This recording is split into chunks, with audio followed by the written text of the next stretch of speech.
Good evening, Bright.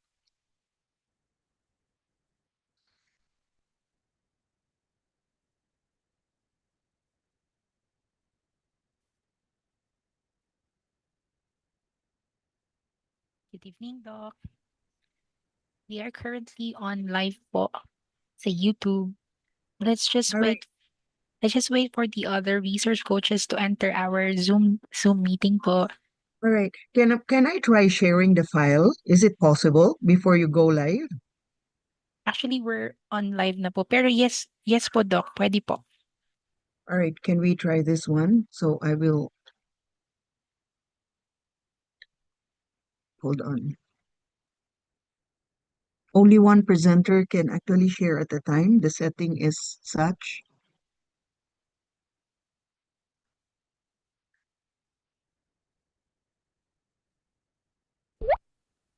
We'll be giving you a yeah, all right. You're already a co-host po, Doc.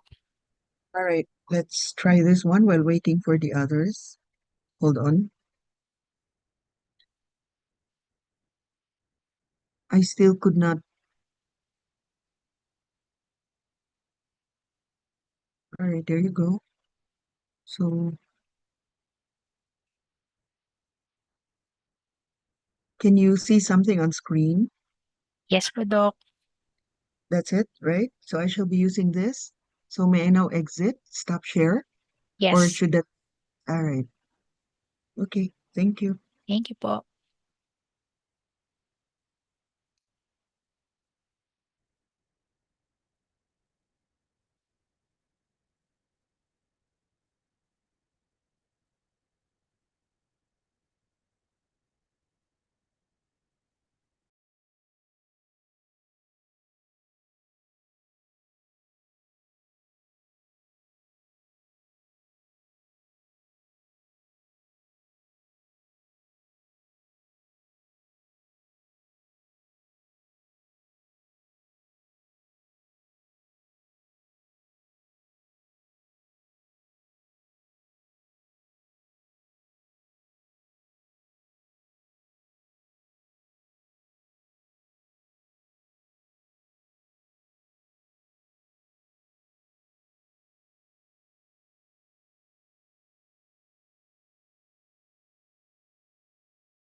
Bright evening, everyone. I hope that you are all doing great today, and I would like to welcome you all to our course session number 4, the masterclass of GED 106R.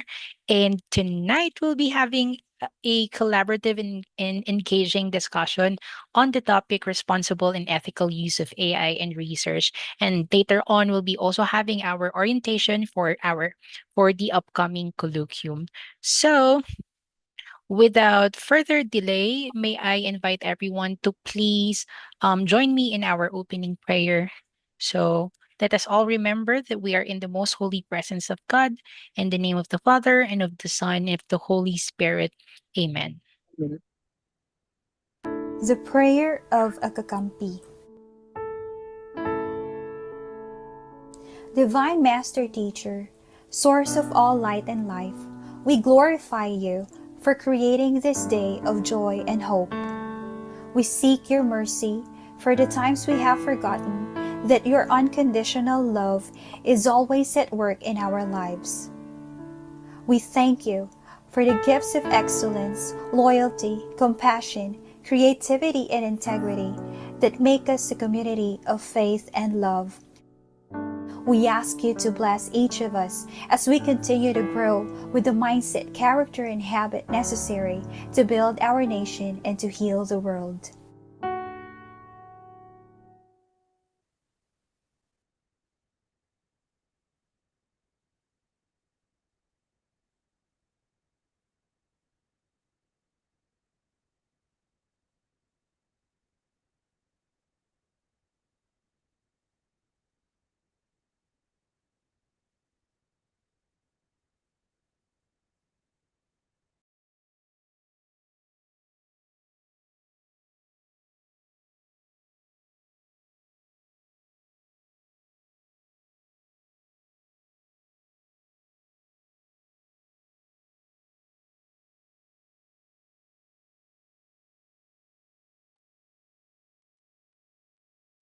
All right. I'm muted. Again, so this is our session objective. So we'll be having some discussion regarding the principles of responsible and ethical use of artificial intelligence in research, and also give you some clarification regarding the processes of of our upcoming colloquium. So for our learning outline, here are the activities that we'll be doing for tonight. So we're currently doing our preliminary activities, and then we'll proceed to the lecture on responsible and ethical use of AI, and then we'll be also giving you a chance to interact um to the invited masterclass speaker for tonight, masterclass teacher for tonight. And you could send your question to our speaker using the live chat on YouTube Live. And we'll be also awarding the certificate, and we'll have the colloquium orientation, and we'll give you the action item for the upcoming weeks. So I also would like to remind everyone to find a quiet location and um, use headset for good sound. And you could, again, what just like what I have said a while ago, you could use our live chat on YouTube to interact uh, with our master invited masterclass teacher. So are you familiar with all those AI contents that you can see in different social media platforms? And it create a lot of comedies and laughter among us user of Facebook, TikTok, and other social media accounts. I mean, there are a lot of artificial intelligence that a lot of artificial intelligence content that could give joy for the whole tiring day. And I believe that even you, students, were also, I mean, you were also able to use some prompts in order for you to create your pangmalakasang profile picture, no? Because in just a prompt, we'll be able to have a good and worthy profile picture or display picture to our social media accounts. Like me.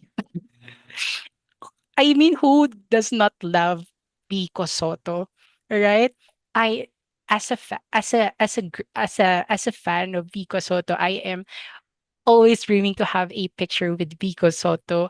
And I'd like to remind everyone that this is not true. This is AI. This is AI generated content. So if I'll be given a chance to have a real picture with Vico Soto, that would be a dream come true. And I know that, but aside from the laughter and also the joy that AI could give to us, it also creates a serious problem in terms of the truth, because sometimes AI content could blur the truth.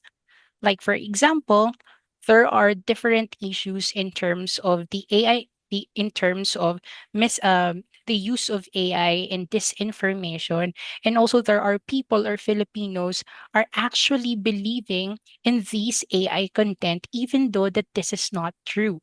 There are there are certain there are certain legislators or other Filipinos who fall in this bait or in this AI content bait. And as a researcher, it is important for us to know how to responsibly and ethically use artificial intelligence, particularly since we are handling not just two or couple of data, but a huge amount of data. We collect we collect the names, we collect the age, the sexuality, the economic background, and other information that could identify a particular person. And us researchers, we have to make sure that we secure all of these data, because it could lead us to another serious problem, like for example, data leakage or identity theft, or other issues that we could relate in our data and using artificial intelligence. That's why tonight we invited a guest speaker that will really guide us, and that will share her expertise to us in order for us to use AI responsibly and ethically. So, to formally introduce our masterclass teacher tonight, I would like to call our very dynamic Dean of the School of Teacher Education of the National Teachers College, our very own Dr. Linda Pangayo. Let's give her a round of applause. Wow. Thank you so much, Doc Bright.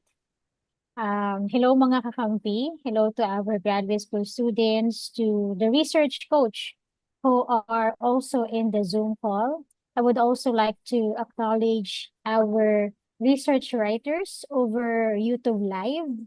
Yeah, so we'd like to feel your presence. Perhaps you can give a heart reaction. Okay. So I'm just trying to perk you up because we know for a fact that in NTC, one of the recurring challenges of our students is ethical compliance. And rightly so, because we put premium on research ethics as our paramount concern in all of our academic work. We believe that research excellence begins not only with knowledge, but also with integrity, honesty, and care for others.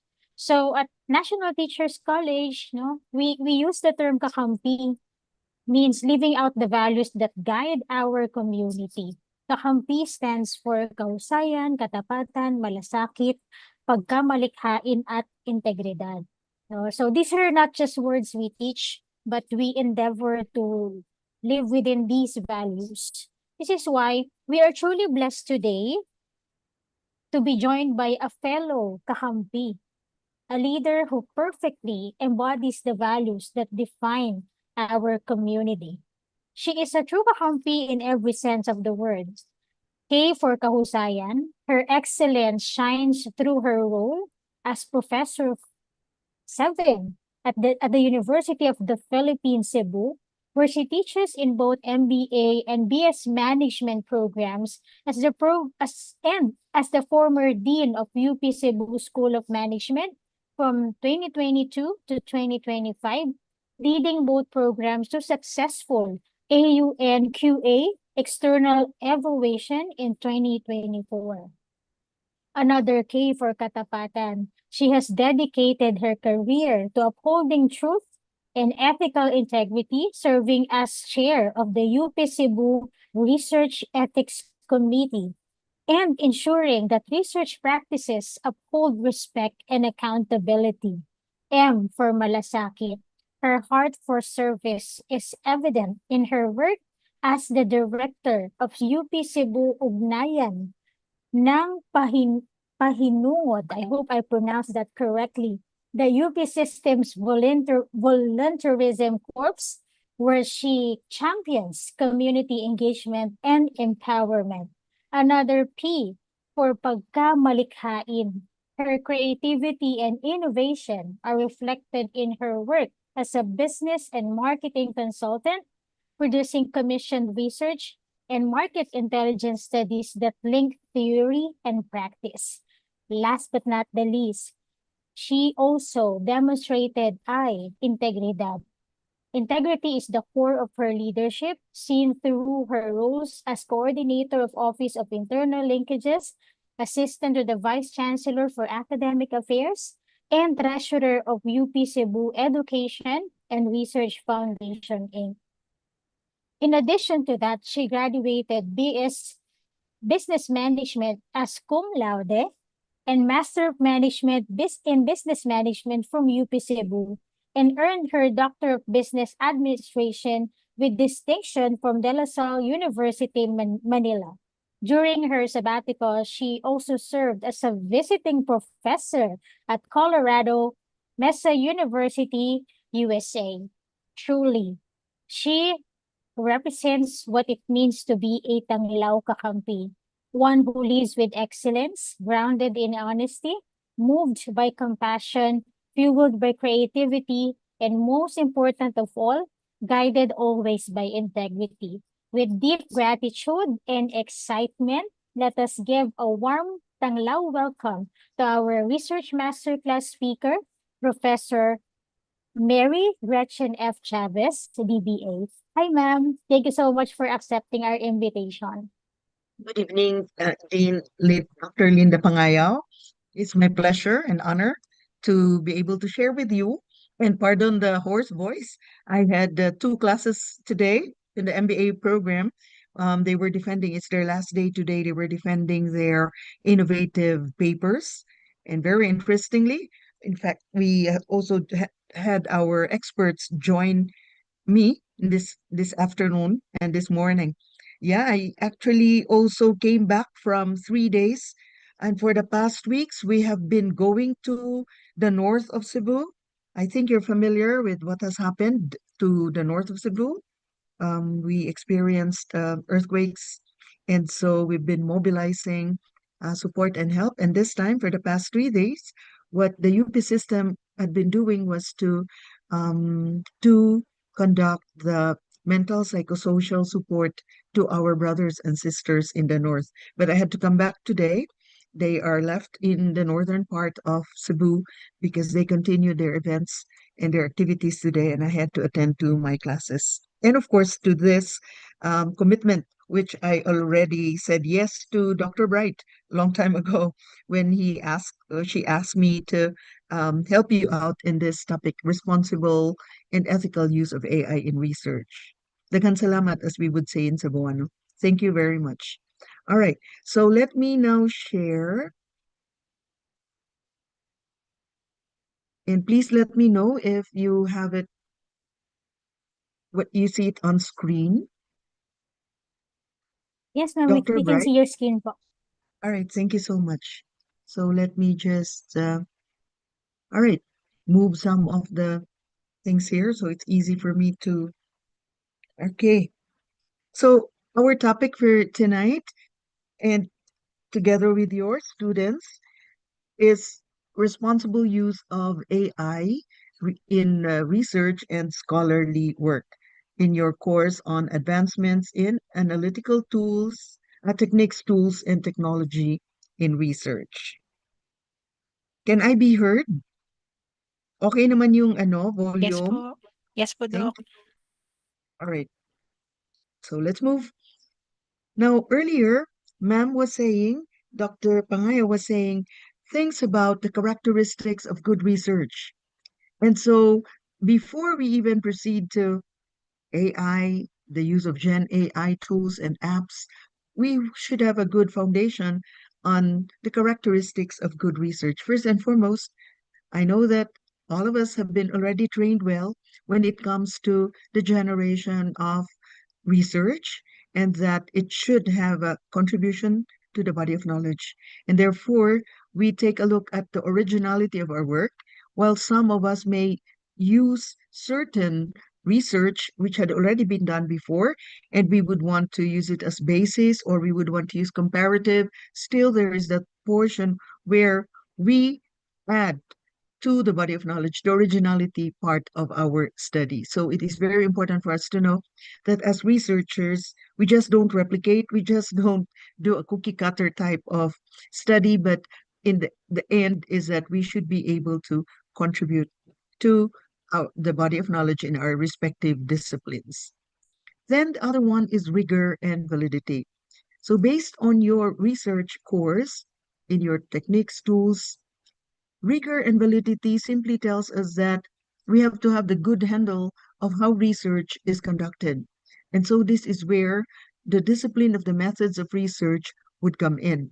Otherwise, if we do not respect the rigors of research and the requirements of how to do good research so that the results of our work, our scholarly work would be valid, then otherwise we will not be able to be clear about the validity of our work.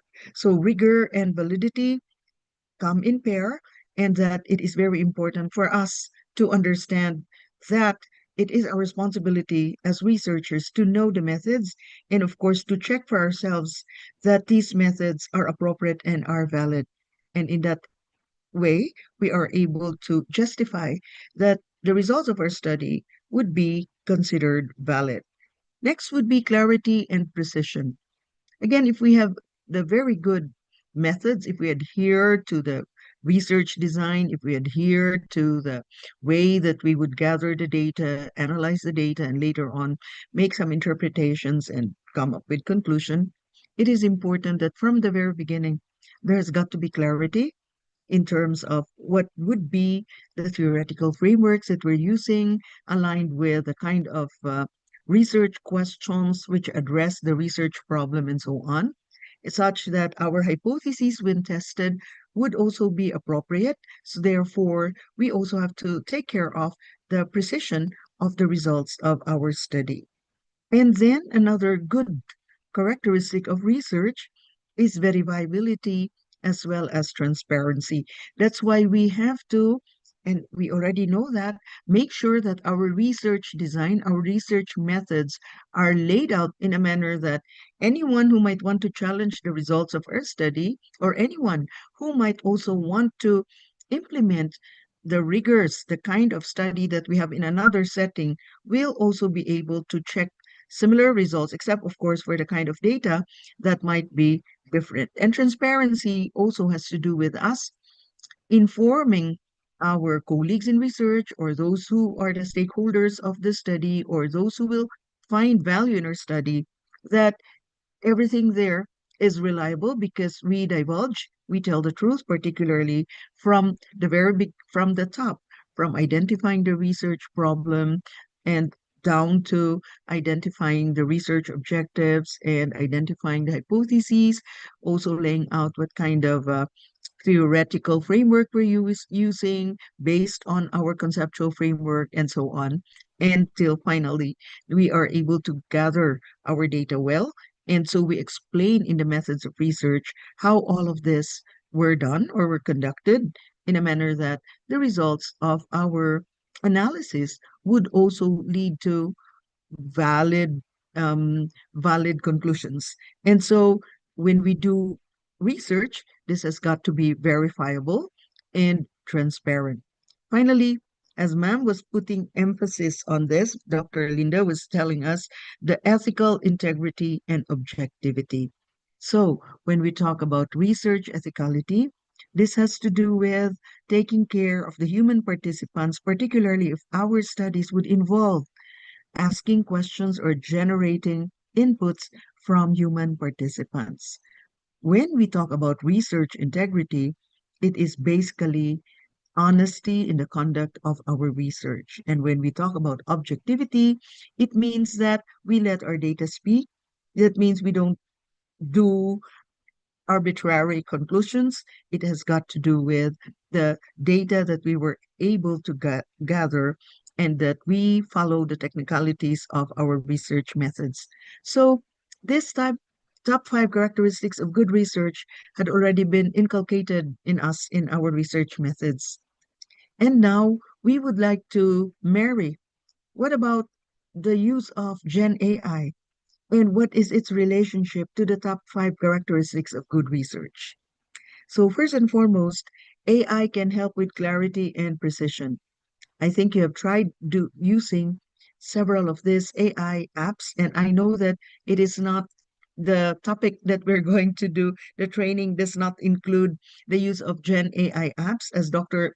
Betito might have already told you that he has participated in one of the training activities, training seminars that I conducted, where I introduced the use of Gen AI and in the most responsible manner so that we could actually start from the top up until the end of doing the research. And it is actually the fascinating part of Gen AI because it can help us in editing, summarizing. However, there is that temptation of many to generate papers, scholarly work, even without so much effort on their end. That is not ethical. And since our discussion is about the responsible use of AI, we have to understand that AI cannot guarantee originality or ethical integrity. Also, AI can quickly synthesize information. However, the rigor and the validity of the source of materials, as well as the final analysis, remain in the human researcher's responsibility. So we have to avoid all of these temptations because the use of Gen AI is so fascinating. And I'm sure you've heard of stories where people or those who are so enterprising would even say, tell me what your research topic is all about. I can do it for you and that I can generate the result for a fee. That is not what we intend to use the Gen AI, the Gen AI apps for.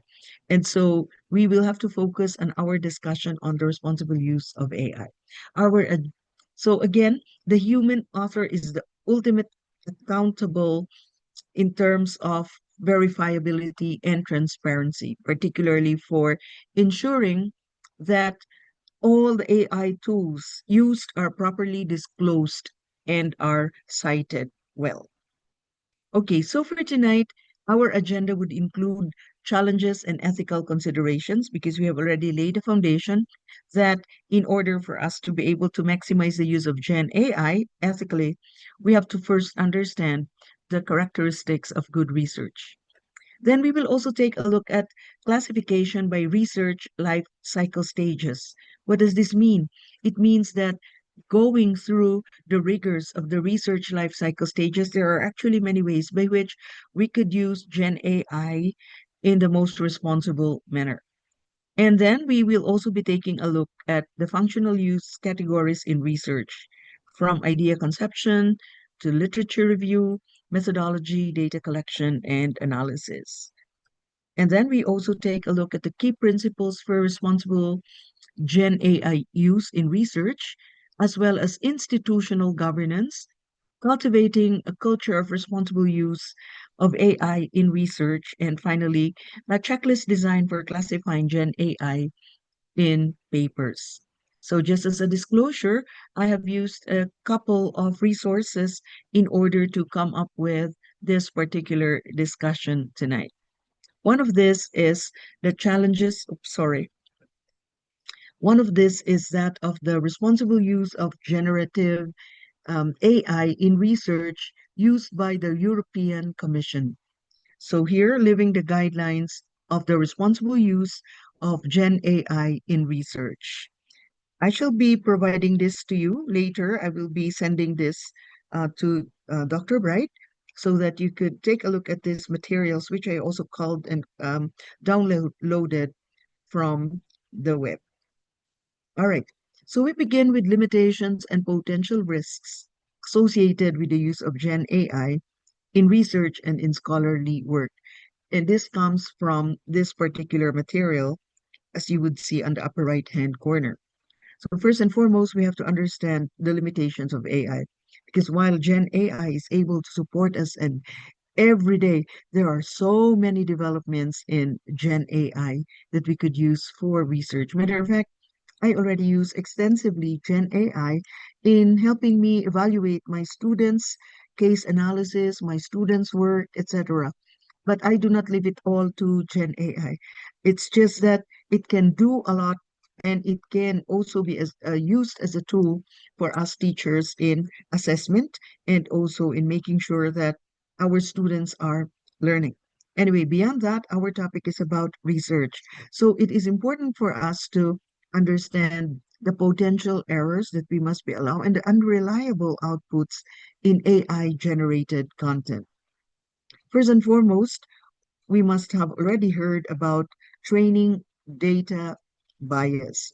You see, AI works a large language model, and it only works to the extent that data had been provided or input to Gen AI, and that Gen AI would have bias based on the amount of data that the users would put and would allow it to process. So there are biases in data which may lead to skewed responses and often reflecting inaccuracies.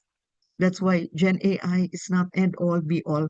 We have to be mindful, we have to be careful that there are training data bias. Another one would be the prompt bias. This is different from the training data bias. The prompt bias here, there may be models that align their answers with the perceived beliefs and preferences of the users. If you have extensively used AI can track the pattern of your prompts. AI can already identify the way that you would have asked questions. For example, the prompt, we may have the same prompt using the same Gen AI. You may be getting different responses from the kind of responses I may be getting simply because AI would also go back to how you have been using it in the past. And this is related to the training data bias. The extent that you've been also asking AI, you've also been feeding AI with your prompts and the other activities that you actually had been using AI with. That way, there will be training data bias. And of course, it also depends now on the extent that we understand how to do appropriate prompt prompting so that you've heard already of prompt engineering. So there are also characteristics and there are also rules on how to be able to generate the best kinds of answers using prompt engineering, all things being equal. And the more important thing that we have to be careful would be this invented citations. I'm sure that you've tried some of these Gen AI apps, and they would also indicate, of course, some numbers there. There are superscripts, subscripts that will provide numbers as references for citations. Some of these citations are actually invented, could not be found. They are incorrect. That's why we have to be extra careful.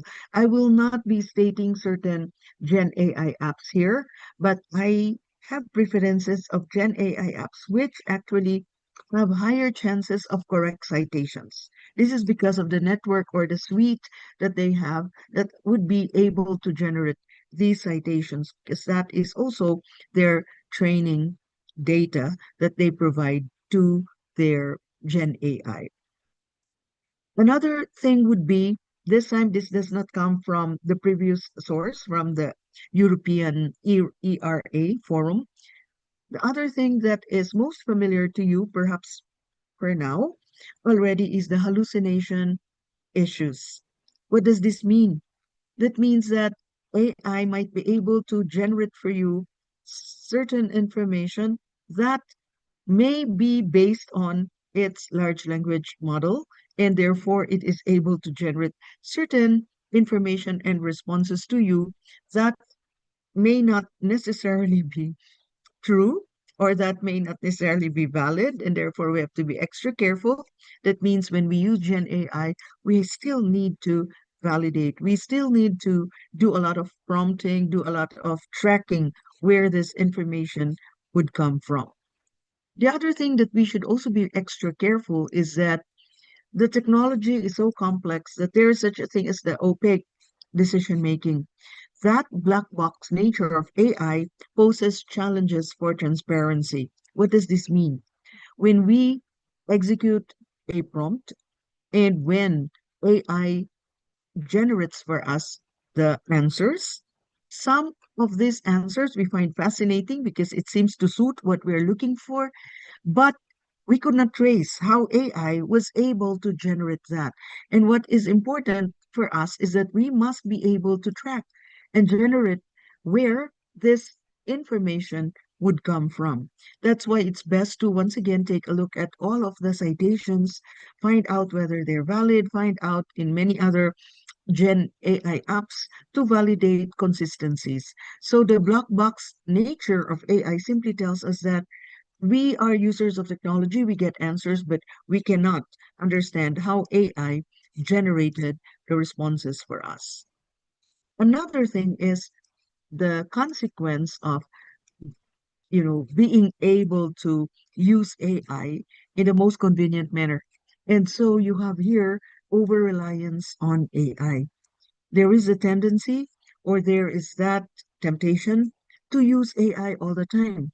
Overdependence on AI can diminish critical thinking and analytical skills. While I teach students how to use AI ethically, how to use AI um, responsibly, I always remind them about the potential for them to over rely on AI. So simple. I give them an example. Suppose you are going to have an interview and you'll be off the grid, and here's the boss who's going to hire you, who might be asking you questions, but because you're too reliant on AI, you might not be able to help yourself in explaining, in showing your knowledge and also your critical thinking, simply because your crutch, your AI, the Gen AI support is gone. So that's why we also have to make our students understand that AI is only a tool for synthesizing, for editing, but never a replacement for originality and even critical thinking. All right. So the other issue that we must also be careful about is intellectual property concerns.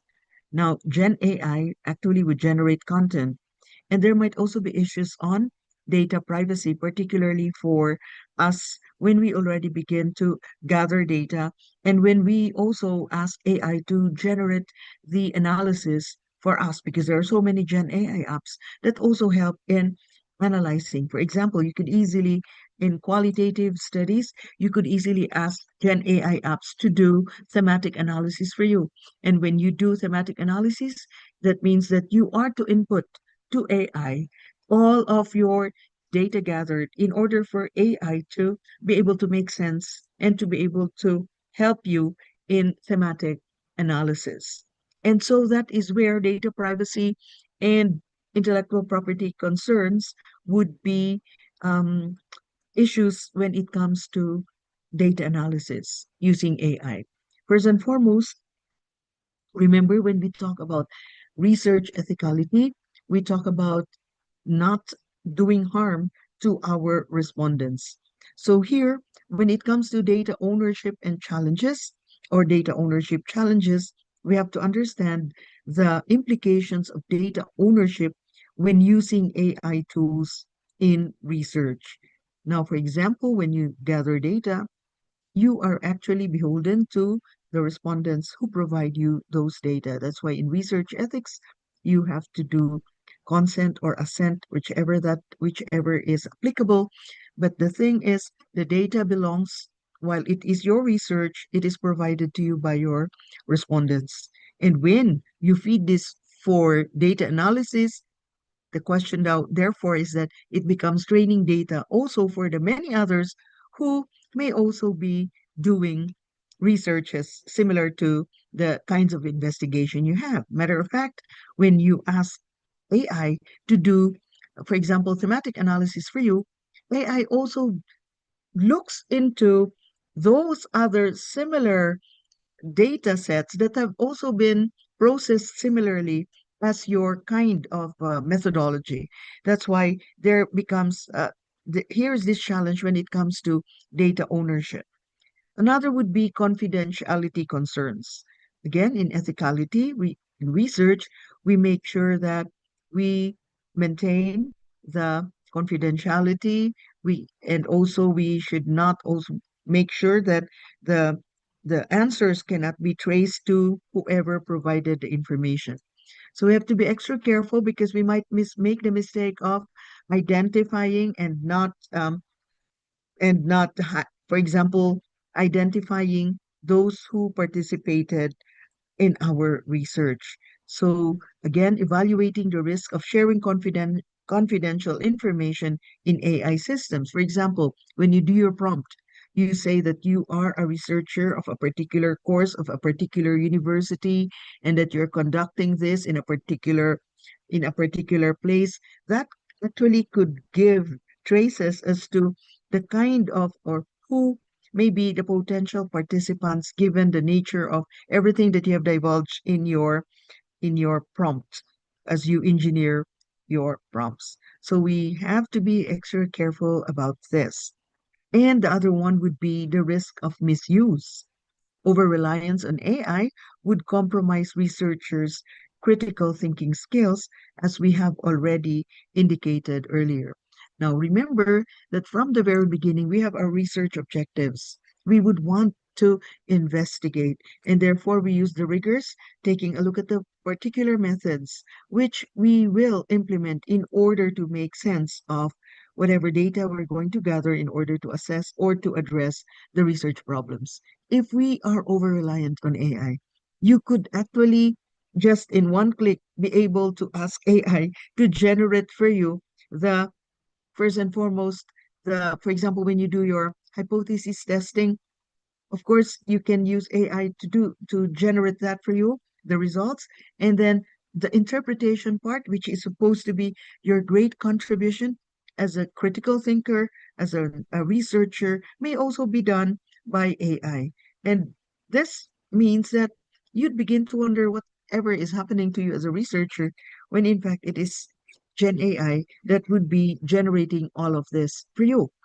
So I did a study last year with my students handling marketing research, and I taught them how to use AI in terms of, for example, looking at tightening their research problem, their research objectives, and associating this with a conceptual framework and which particular theoretical framework would support their conceptual framework. So step by step, I guided them. And since I was also conducting research with regards to this, of course, they knew from the very beginning that I was going to do a before and after. One of the things that I was so fascinated about was that when I asked them to what extent had the use of AI been very useful to their marketing research paper. Well, one of the things that they answered in the open-ended thematic um, results that generated the thematic analysis was that they were kind of like not arrogant, but they took pride by saying, well, AI helped us, but no, we did not want AI to do the analysis for us. We wanted to do the analysis for us. So that way, I was kind of like assured that the students knew that the use of AI should be done responsibly. So we also have ethical concerns on AI generated content. Now, remember, we said that AI might have training bias, might also have bias on the way that we would prompt, and it also would be sometimes hallucinating, coming up with um, information that AI will actually respond to our prompts. So, first and foremost, as we have already identified, the characteristic of good research is originality. Now, originality is something that we could contribute to the body of knowledge. However, we have to be extra careful because sometimes the use of AI might fascinate us and the use of AI might overtake us, and that we might even take this credit for whatever comes out, and this constitutes dishonesty and plagiarism. Therefore, researchers must disclose AI assistance in writing or in analysis. There's nothing wrong when we use these Gen AI apps, but we have to be extra careful. We have to validate, because there are so many free AI apps that you could also inquire and use your prompts in another Gen AI app, validate this with another Gen AI app. And also, of course, with literature, you will have to read more so that you will not be misled. But the thing is, misleading others, taking the results of AI as your own would constitute dishonesty. So plagiarism without identifying where this came from is a big no-no in doing research. And of course, it has to do with academic integrity. So earlier we were told, and Mom Linda specifically identified how the importance of academic integrity. So researchers must make sure that all of this, all of this information that we gather in terms of the AI should be something that we should not replace our original thinking, and that we have to abide by the rules of academic integrity, where researchers critically assess the AI outputs. And then we also have transparency. Even without the use of AI, as we have said, one characteristic of good research is transparency. Anyone would know how you did it, where you got your data, how you analyzed it.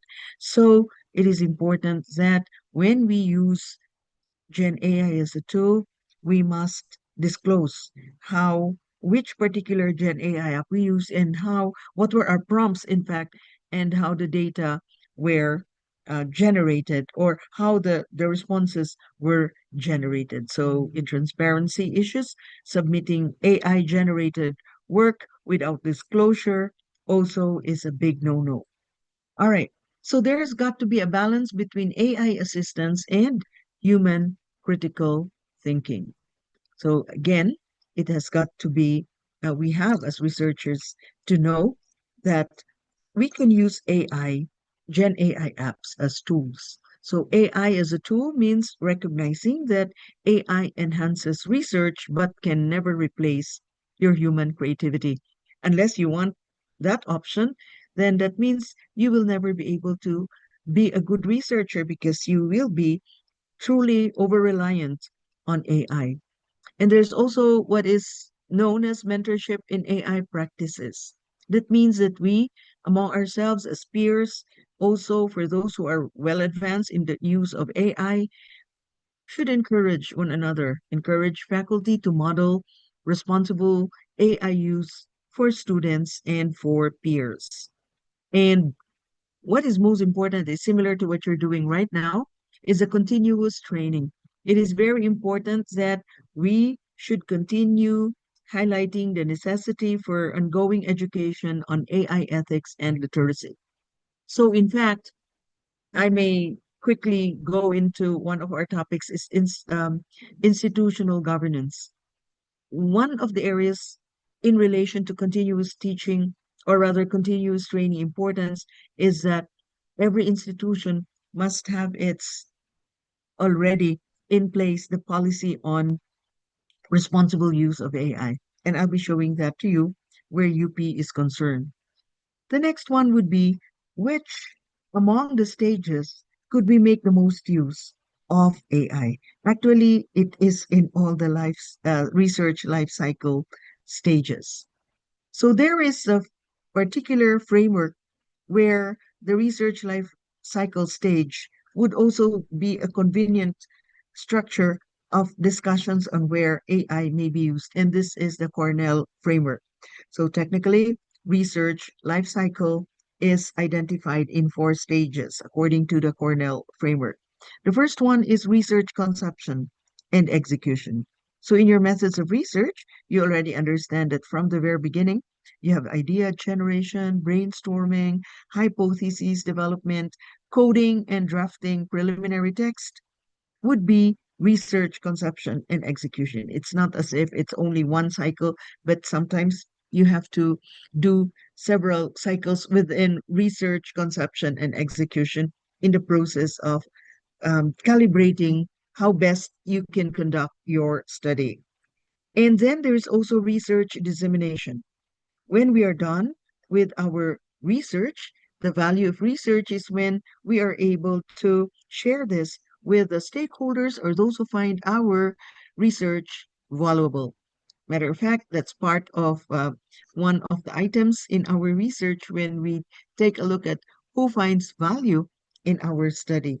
So in research dissemination, Gen AI can assist in manuscript writing, in editing, in summarizing or translating academic content for publication. So notice there is no generation of content, but translating academic content for publication.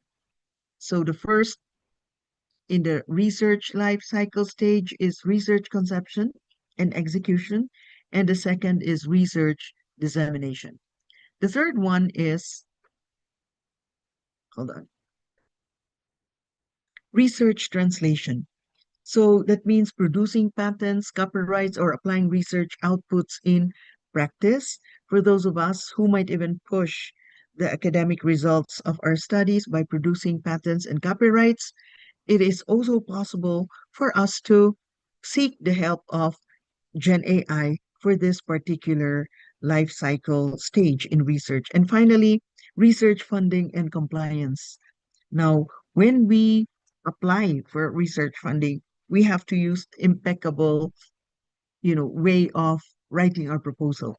So that means that our proposal writing should be compelling and that the funders should find value in what we are doing. And Gen AI apps can also help us here by supporting proposal writing and also making sure that we adhere to the funding and institutional policies related to AI use.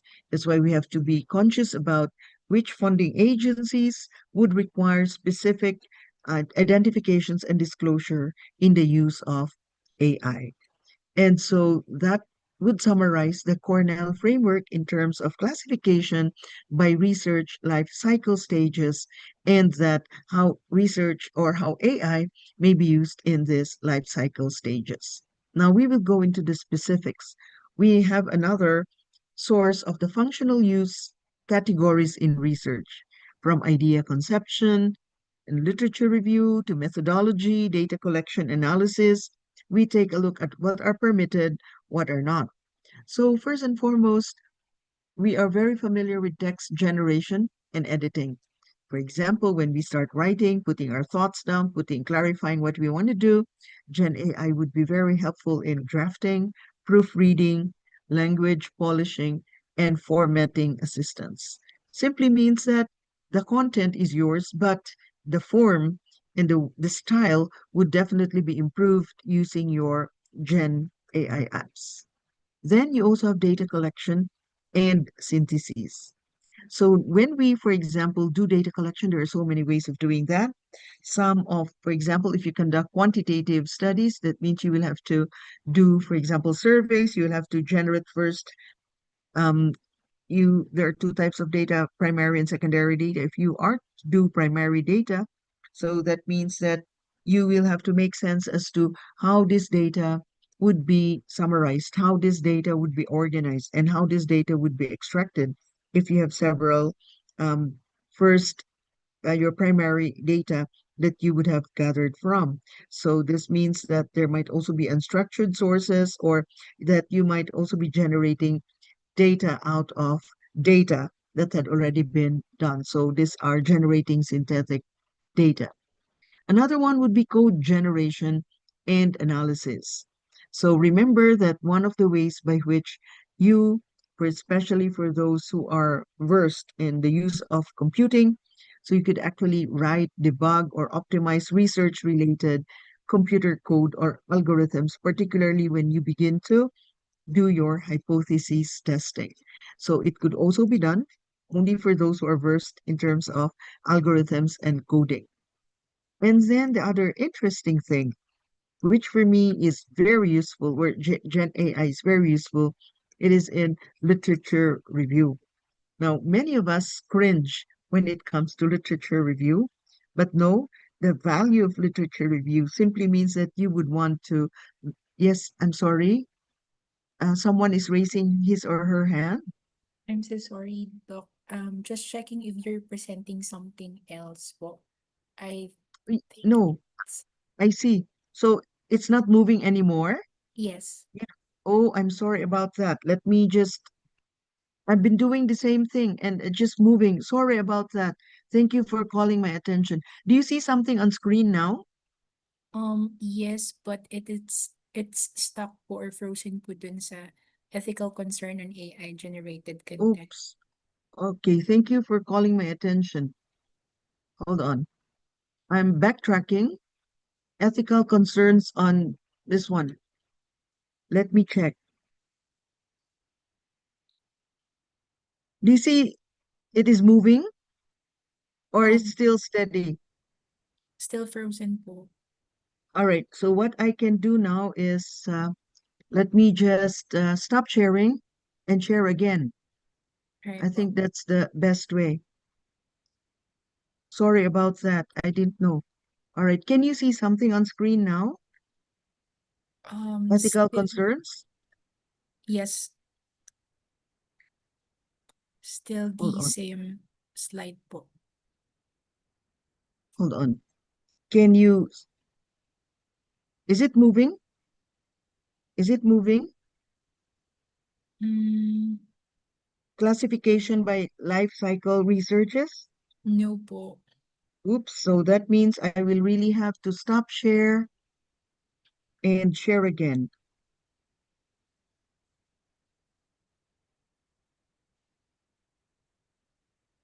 Do you see something on screen?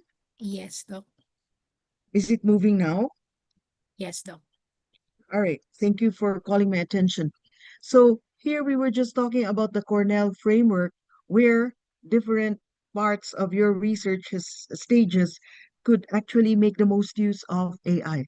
So first and foremost, research conception and execution, where you could actually use AI in idea generation, brainstorming, hypothesis development, coding, and even drafting preliminary text. It doesn't mean that you're going to substitute your brainstorming, your idea generation with AI, but you'll have to feed AI with what you want to do. And that as you continuously feed it with, as you do brainstorming, you are actually calibrating and recalibrating until such time you're able to draft your preliminary text.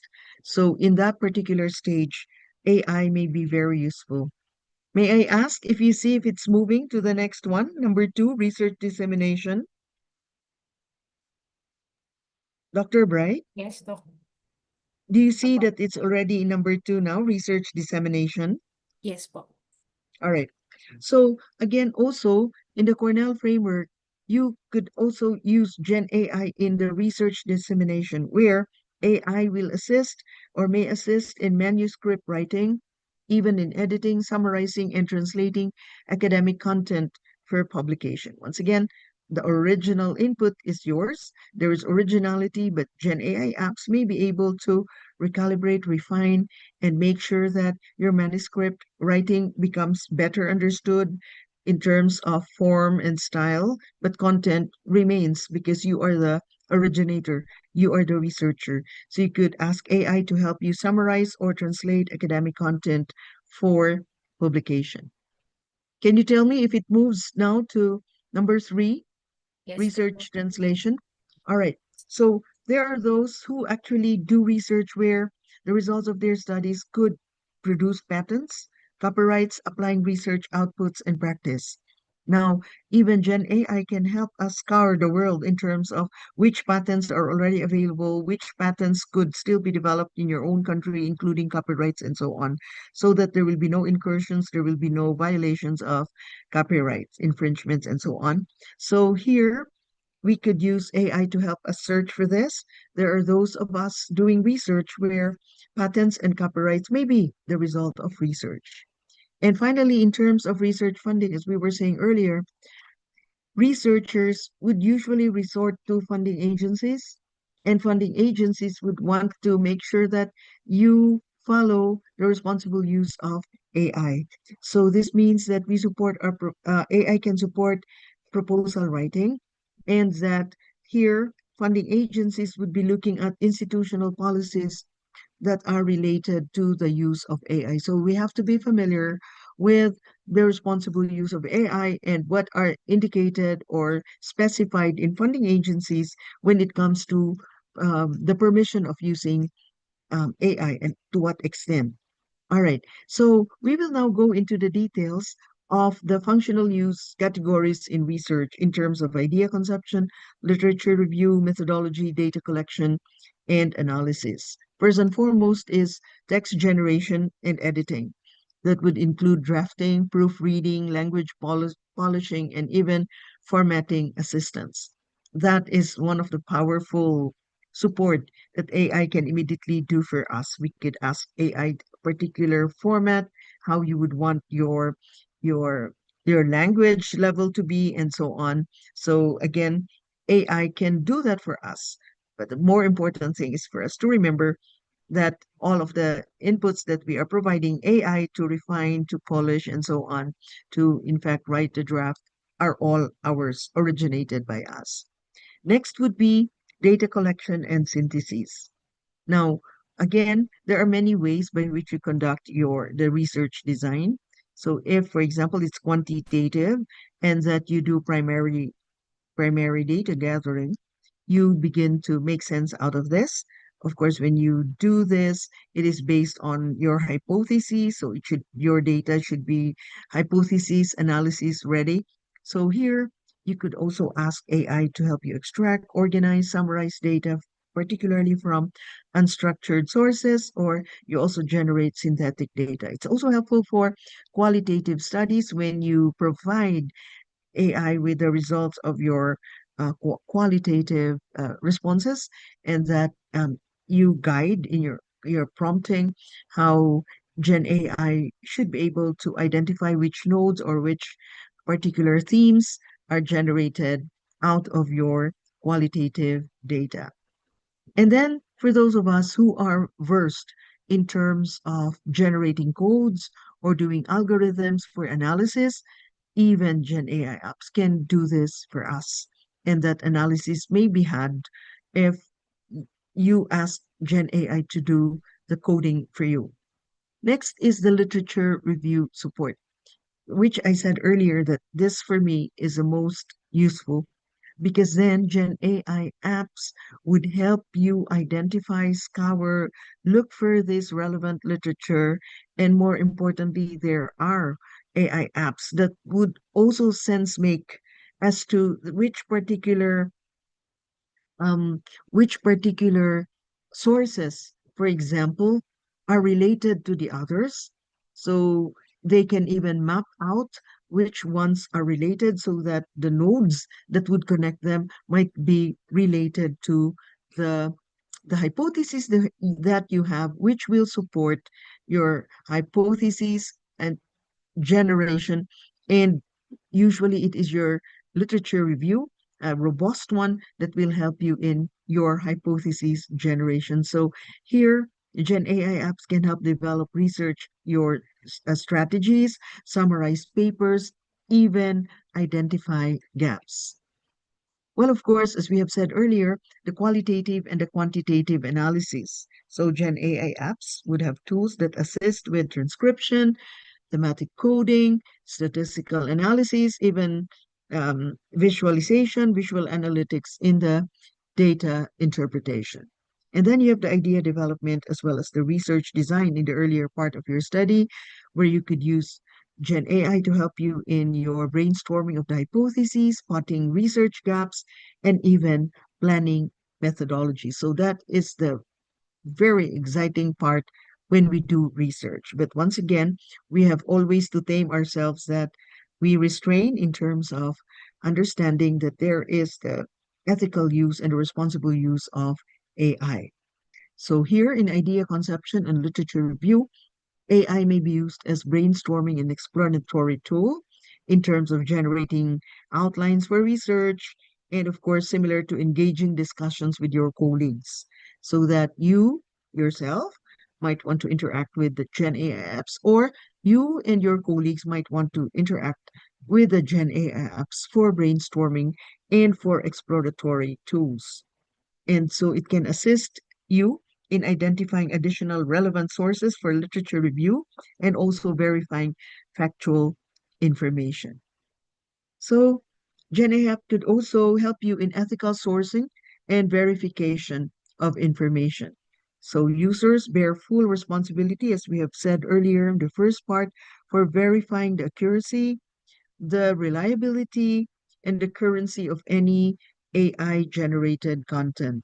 So Gen AI apps, as we have said, are known to produce, in the earlier part when we had the caveats, inaccurate or misleading or even entirely fabricated information called hallucinations, and that outputs may reflect biases present in the training data, as we have already identified earlier.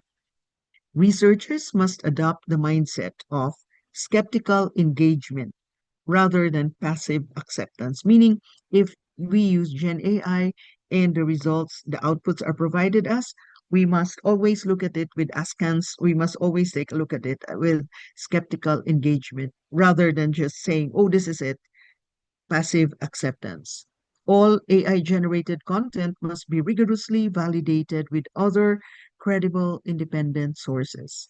So, this is what we were saying, that you could also use other Gen AI apps to validate whether results are consistent.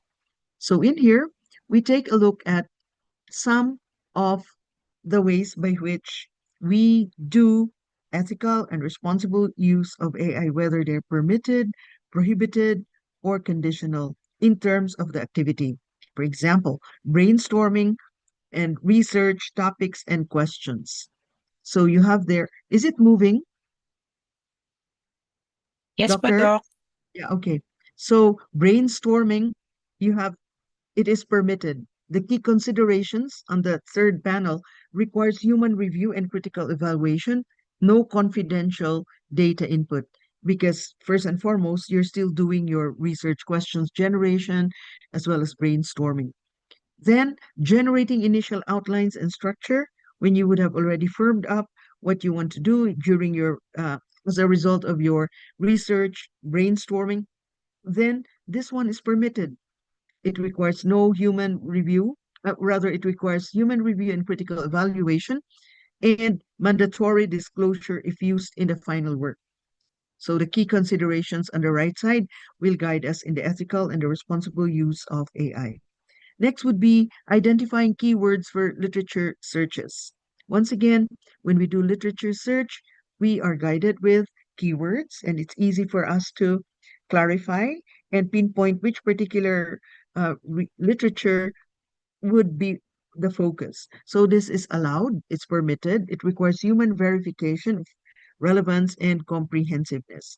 So again, since this our topic here is not about specific Gen AI apps, I'm so excited to tell you what these are, but it is not in the purview of our discussion tonight. So let's just take the generalizations that these three are permitted, meaning the key considerations will also have to be understood and performed. Because, for example, in identifying keywords, the third one, it requires human verification of relevance and comprehensiveness. Then we move on to summarizing existing research papers.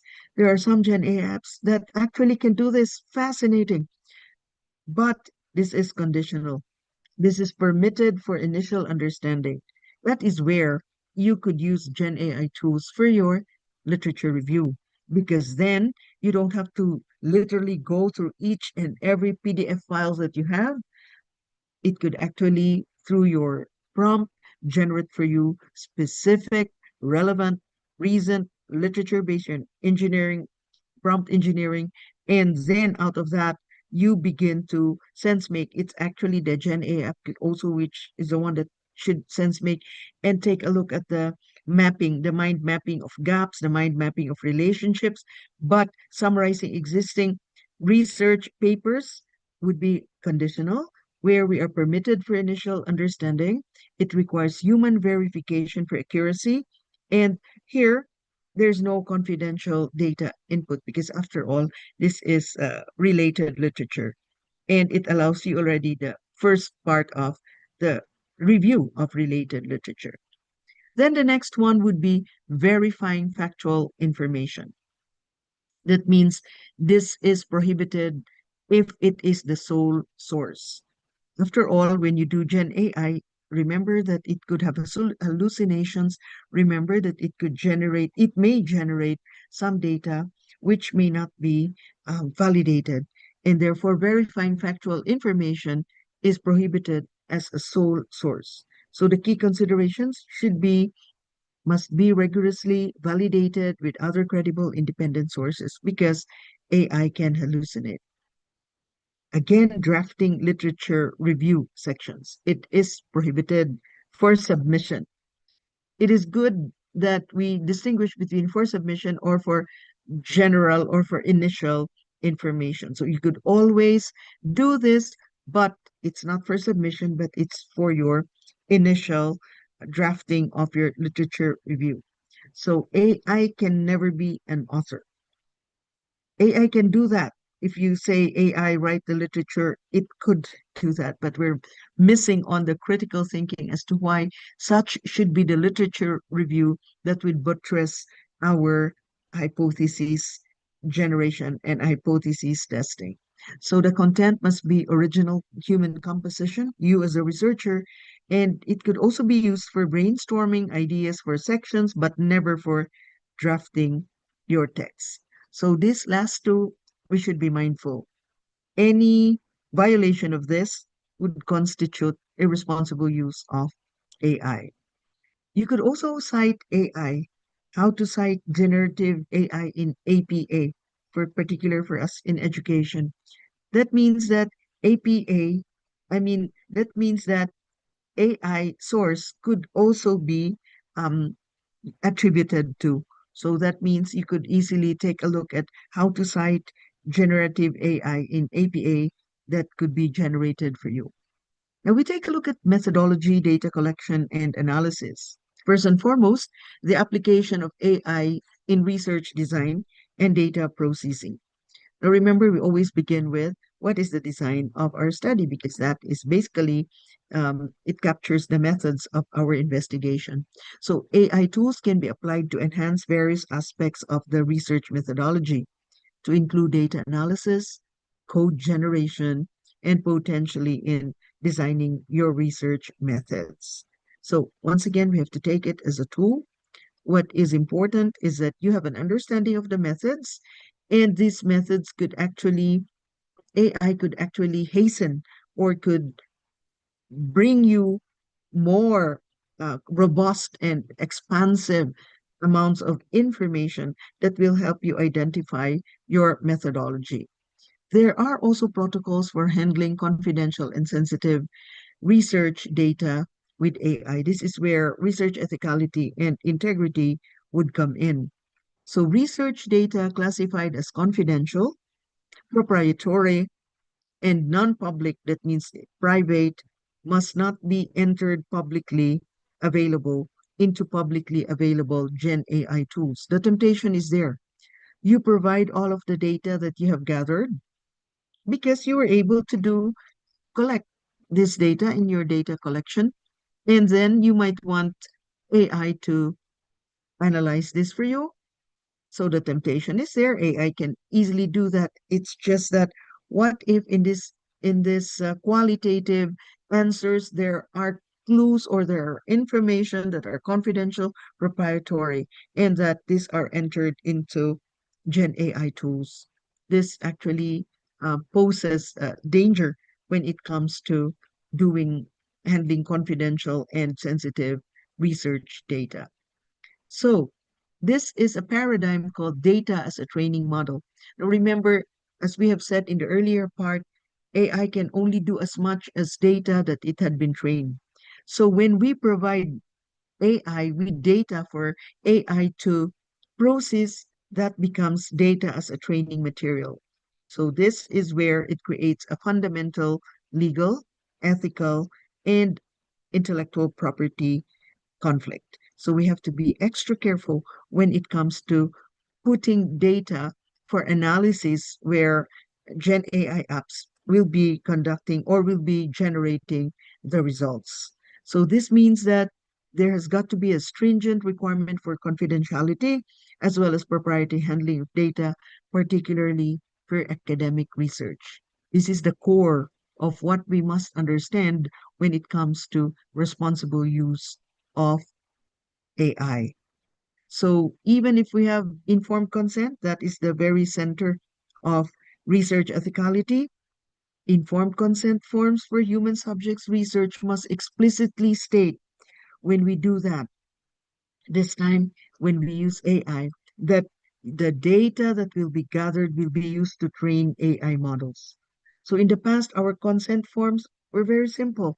We ask permission and we assure them, our participants, that they will not be traced, that their data will be confidential, and that they are allowed to stop in the middle of the interview if they don't want to continue, and that they could not be um, there will be you anonymize them even if they are already analyzed as a group. Still, in the case of using AI, you must in your informed consent explicitly state that the data gathered will be fed to Gen AI for analysis, and in that manner it is used to train AI models. So that another thing in the informed consent would be that once shared, it generally cannot be withdrawn. So we have to disclose that, and that any shared information will not contain identifying details, meaning those we assure them that they could not be traced as to who said what from our from our respondents. So in here we take a look at the recommended AI tool usage, and on the left panel would be the data sensitivity level. On the right panel would be the key considerations. If we talk about public and open accessible data, you use public Gen AI like ChatGPT as the default. Then you have also your institutional approved Gen AI. That means, and later on we'll be looking at that, does your university or does your college already have an institutional approved Gen AI tools? As in the case of the University of the Philippines, since we already have what is known as a responsible use of AI, that is already made known to all of us as a policy, then we are allowed to do that, but we have to be guided as to the responsible use of AI. And there are actually specific indicated, um, specific Gen AI tools that we could use. So there are institutional approved Gen AI. So the key considerations would be, first and foremost, we have to review the terms of service and also data training implications, because when we use public Gen AI like ChatGPT, once again, whatever data that we put there may also be used for training, data training. And so the other one would be internal and non-sensitive data. So again, internal but not sensitive data, institutional approval of which Gen AI would be used. Like in Stanford, they have Stanford AI Playground, and there are also Harvard approved tools. And so if it is confidential and proprietary, so that means the recommended AI tool would be restricted to secure AI environments like institutionally provided secure AI sandboxes. So the key consideration is that these are prohibited in public tools and also ensure contractual protections like data encryption and compliance with institutional policies. And the last level is the highly sensitive and protective data. It is non-anonymized human subject data, meaning you will know who said what. So it is restricted, and that there's got to be secure AI environments with explicit approval and robust safeguards. So this is, again, when we take a look at the key considerations, this is really strictly prohibited. It requires explicit IRB. This would be your institutional research boards or ethic boards approval, legal compliance, and often on campus or edge computing to minimize exposure. So once again, this may be sometimes a little bit advanced for us, but this is the core of what is known as guidance and our guardrails for um, the responsible use of AI. So we will now take a look at the key principles for the responsible Gen AI use in research. As we have already mentioned earlier, transparency. We disclose AI use clearly in manuscripts, presentations, and data analysis. For example, you specify task AI assisted in writing aid as well as data processing. That means that in your references, you will have to identify which Gen AI tools that you have used, or you might even use asterisk or notes at the bottom, whether these were generated with the use of Gen AI apps. Then the other thing is human oversight. AI tools assist but never replace, as we have said earlier, critical human judgment and responsibility. So we have the final research project that should be done by us researchers because AI must just be the tools to assist us in our analysis. There's also fairness and bias mitigation, meaning as possible, you reduce bias, you mitigate bias. We use diverse representative data sets to avoid skewed or biased findings. We employ bias detection tools to identify unintended prejudices that your Gen AI tools might generate. Then, of course, data privacy. We protect the sensitive participant data, we comply with data protection standards, and we avoid sharing confidential with AI systems not designated for secure research use, as we have already indicated in the earlier discussions. And then ethical authorship. So we ensure that AI generated content is original or appropriately cited to avoid plagiarism.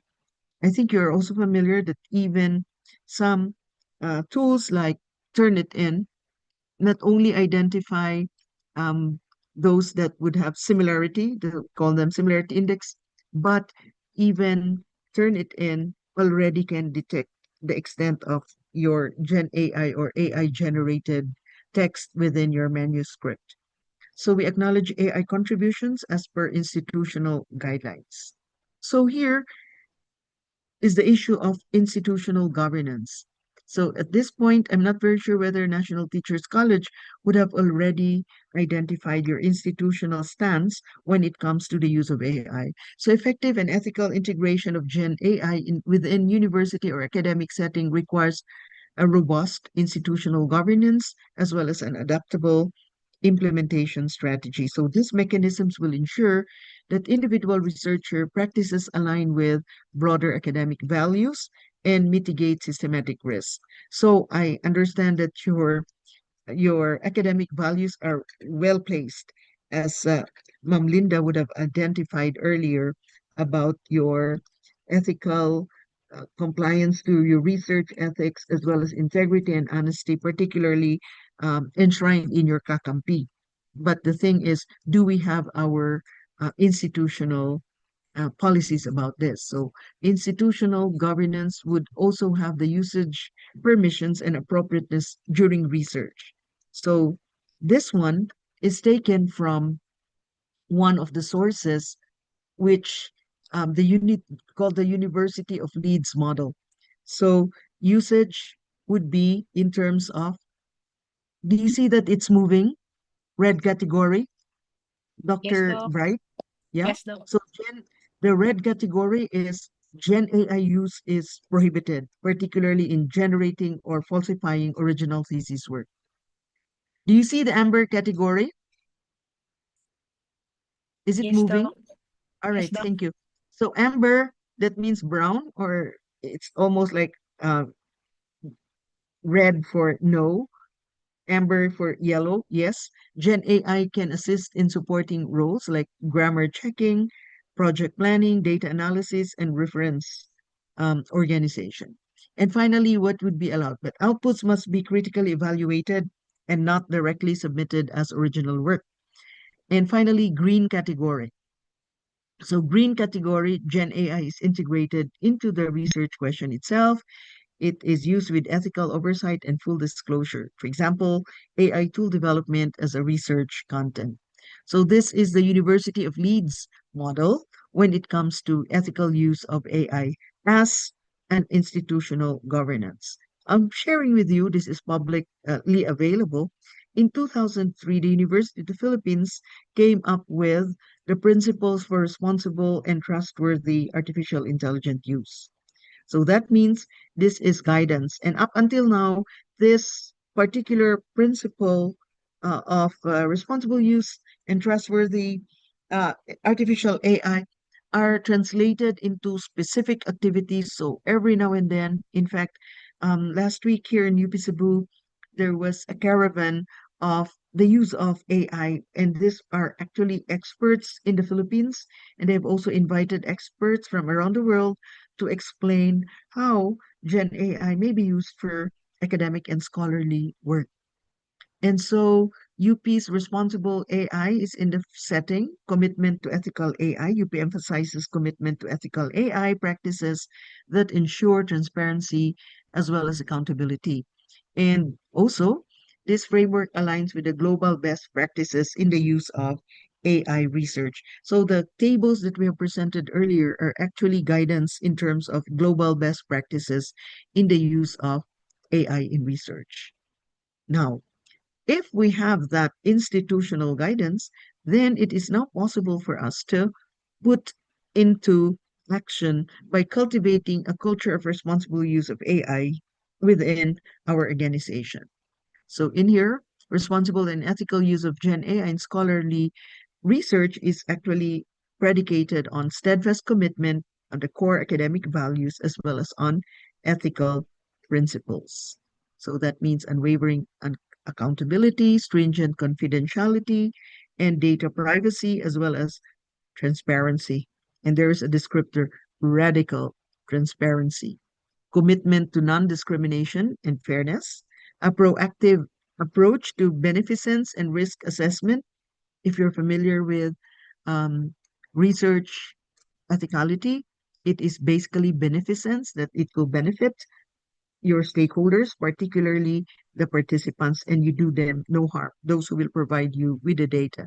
And of course, a profound respect for individual autonomy.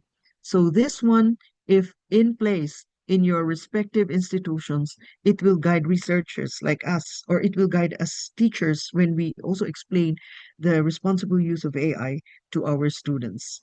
So, respect for individual autonomy, that means they should be applied proactively throughout or across the research life cycle stages, from the initial spark of the idea and the comprehensive literature review to the meticulous design of your methodology, the rigorous data analysis, the ethical scholarly writing, and the responsible dissemination of your study's results. And so the overarching framework would emphasize the indispensable role of human oversight, the continuous critical evaluation of AI outputs, and the mandatory and the specific disclosure of AI assistance, and the strategic utilization of secure, institutionally approved AI tools to safeguard research integrity and intellectual property. So that is precisely why the institutional governance when it comes to responsible use of AI should be stated, should be in place, particularly putting your principles and your policies in your institutional use of AI, also identifying which tools are to be used So there's got to be a rapid and continuous evolution of AI technology, which of course would necessitate an ongoing and adaptive approach to policy development and a perpetual commitment to fostering AI literacy among members of the academic community, such as what we are doing tonight. And so the academic community must remain vigilant in identifying and addressing emerging risks, as we have already identified, such as the increasing sophisticated AI enabled phishing attacks. So even phishing or taking a look or removing or actually these are incursions in the data that we have, so that these are actually data that may be stolen from us, and the ethical complexities surrounding labor and data practices involved in AI development. So ultimately, when we talk about cultivating research culture, this is characterized by trust, open dialogue, and shared responsibility among us in effectively handling AI's transformative potential, while at the same time upholding integrity, ethical standards, and the core values of scholarly work. So we have here the checklist, and I will just go through this fast. The identification of AI use, for example, did you use Gen AI in any part of the research? Which Gen AI tools were used? For which research activities were these tools used? For data generation, drafting text, data analysis, coding, and so on. The extent and nature of AI contribution. Was AI used for generating original content or for assistance? Is the output generated by AI included directly in your paper? What percentage of the paper or research work involved AI generated content? Next is disclosure and attribution. Is the use of Gen AI disclosed in the manuscript? Has AI generated content been appropriately cited, attributed, and framed per institutional guidance? Are all AI contributions transparent and replicable if required? And in terms of ethical and compliance checks, were AI generated outputs critically reviewed and verified by the human researcher? Is there potential for AI generated plagiarism or copyright issues? And finally, for authorship and responsibility, is a final authorship decision clearly human guided with assistance? Has responsibility for the integrity of accuracy of AI generated content been assigned? Then policy adherence.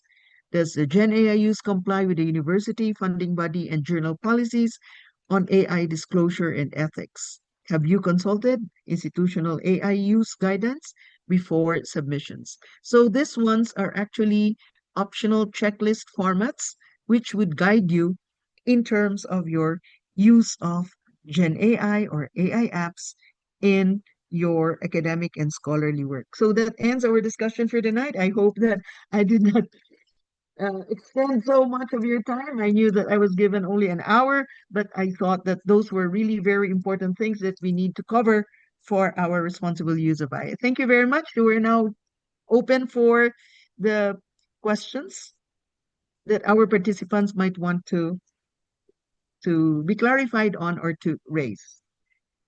Yes, Dr. Doc. Bitito? Thank you so much, Dr. Gretchen.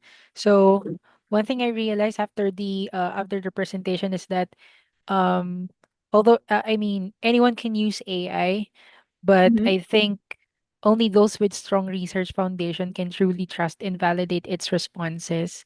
I mean, there are issues in terms of the issues about intellectual property, the Mhm. hallucinations and the bias, and we have to validate that. And in order for us to validate that, we should have a strong foundation of we should have a strong foundation of research. So let me check the live chat on YouTube if there are questions coming from our students, or if our research coaches have questions po. Sure. Yes, I'm going to share this material with you, Dr. Betito, and so you could also share this with your students as well. All right, thank you po. We have one question here from Sir Ronel Malapad.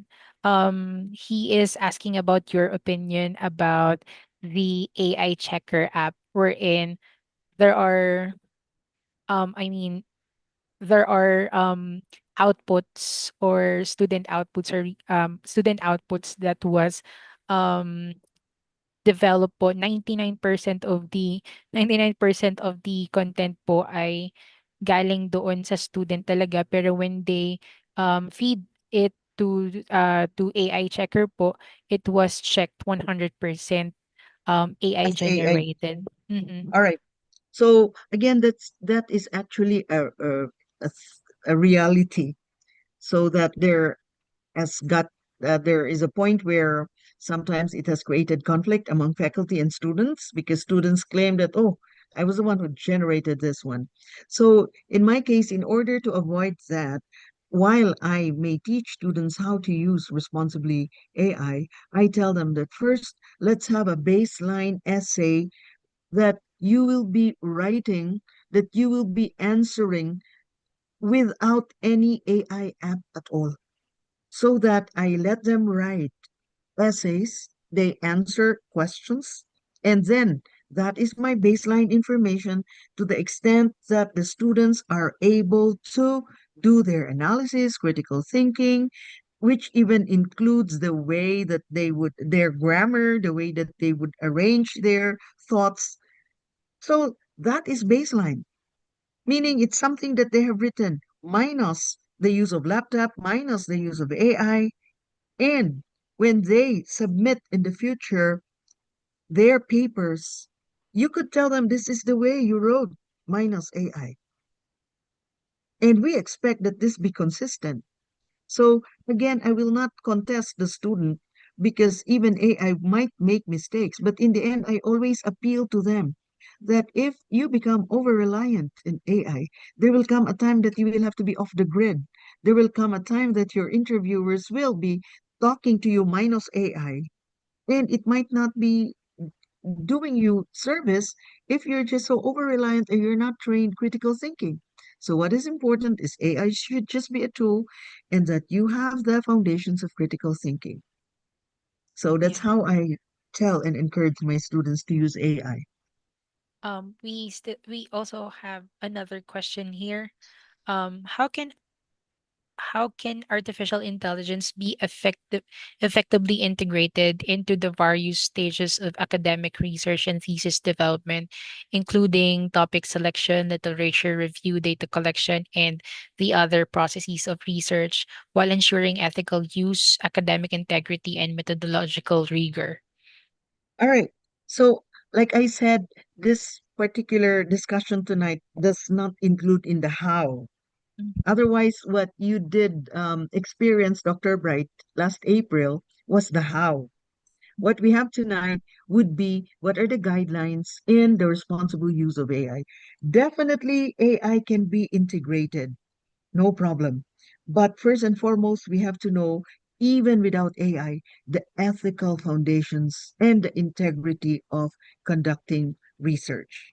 So, if we have that kind of a foundation, Gen AI apps are fascinating because they are tools that would hasten the things that we used to do for so long in the past. But now, with the help of AI, you could easily have it. But the thing is, it can never replace our knowledge when it comes to, and the discipline when it comes to doing research.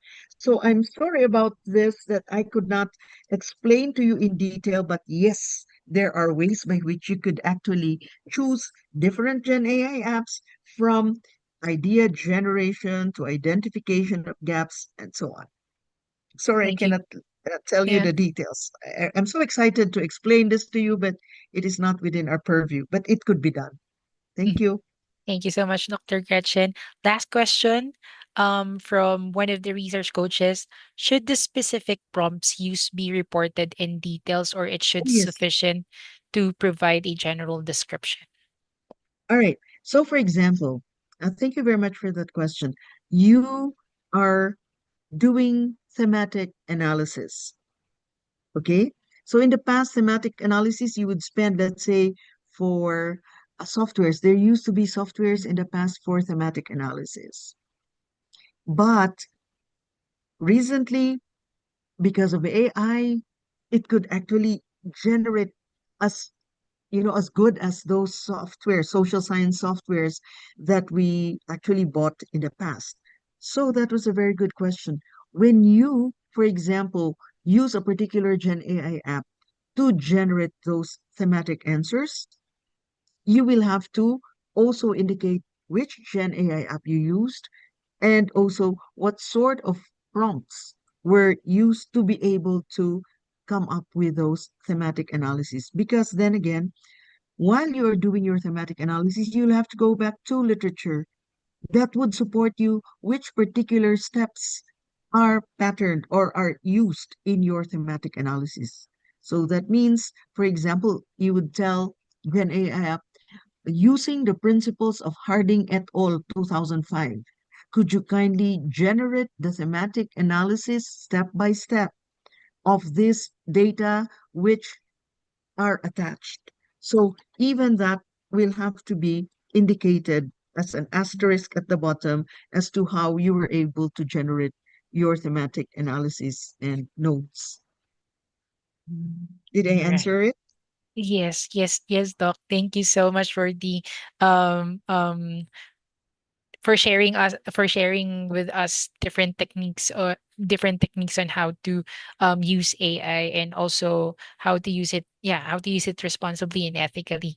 So at this juncture, I will now call one of the program heads of the graduate program of School of Teacher Education of the National Teachers College, to award the certificate and to give a gratitude message to our masterclass teacher for tonight. Let us all welcome Sir Professor Judel Roman. Good evening, everyone. Good evening to our research coaches, our students on YouTube, and to Dr. Gretchen Chavez. It was such an honor and a privilege to listen to what you shared with us this evening. And like you said, even though it's um, very comprehensive and it's full of very important information that we need. Um, like you said, it's just the tip of the iceberg. We can still Mhm, do so many things in terms of this. And to our students who are watching live on YouTube, please do note that NTC does have its AI use policy, and mhm, we also have our AI disclosure before you proceed in any of the things that you're be doing for your master's degree, be it for your comprehensive exams, for your um, even here in GED 106R, you will be required to fill out the AI use form, which Dr. Bright will tell you will explain to you in a while. And so with that, we'd like to thank our resource person, and we'll now virtually present her with this certificate. Dr. Bright, do you have it? Yeah. Allow me to read the citation. This certificate of appreciation is proudly presented to Dr. Mary Gretchen F. Chavez for imparting her valuable insights and knowledge to the students of the graduate program of the School of Teacher Education of the National Teachers College during the GED 106R Master Class course session, which talks about responsible and ethical use of artificial intelligence in research, given this 25th day of October at the National Teachers College in Manila, signed by the Masterclass coordinator, Dr. Ryan Bitito, um, two program heads, Dr. Johnny Bandilias and yours truly, the Dean of the School of Teacher Education, Dr. Linda Cangayaw, and the Head of our Research and Publication Office, Professor Rona Lynn A. Federizo. On behalf of the National Teachers College, Dr. Chavez, please do accept our heartfelt and warm gratitude and for the sharing of your expertise and for the sharing of your insights this evening. Thank you very much. Oh, my pleasure. I will continue to be of help to you if time permits, because then again, we are actually wanting to help one another in the university, and it's also our way of serving the community. That's one of the things that the University of the Philippines, of course, is actually mandated to. So we're helping the other faculty members as well, so that we will all be learning. I'm also learning from you. So thank you so much for the opportunity, for having allowed me to share with you some of the inputs. So please don't hesitate if there's a need for you to, for example, ask me in the future about this. But I'm glad to know, sir, that you already have your policies in place in terms of responsible use of AI, because then it will allow the faculty, the students to already begin to use AI, and it will also set the foundation of the ethical use of AI. Thank you so much. So I'd truly appreciate if I could receive your certificate electronically. Thank you. I'll email it to you po, Sure, Dr. sure. Gretchen. So Mm-mm. before we proceed, let us take a photo. Let me first stop sharing. So I'd like to request our research coaches and the other NTC administrators to turn on their cameras for the photo opportunity. Let's just. Mhm. I will be removing myself to spotlight. All right. And then, all right, let me change the view. Okay. So we're still waiting for the others. Kindly turn on your cameras po. All right. Ready? Bright smile, everyone. One, two, three. Okay. Thank you so much. And once again, thank you so much, Dr. Thank you. Gretchen. Thank you. And ingat po kayo dyan sa Cebu. Kayo then. Have a nice weekend. Thank you. Good night. Thank you po.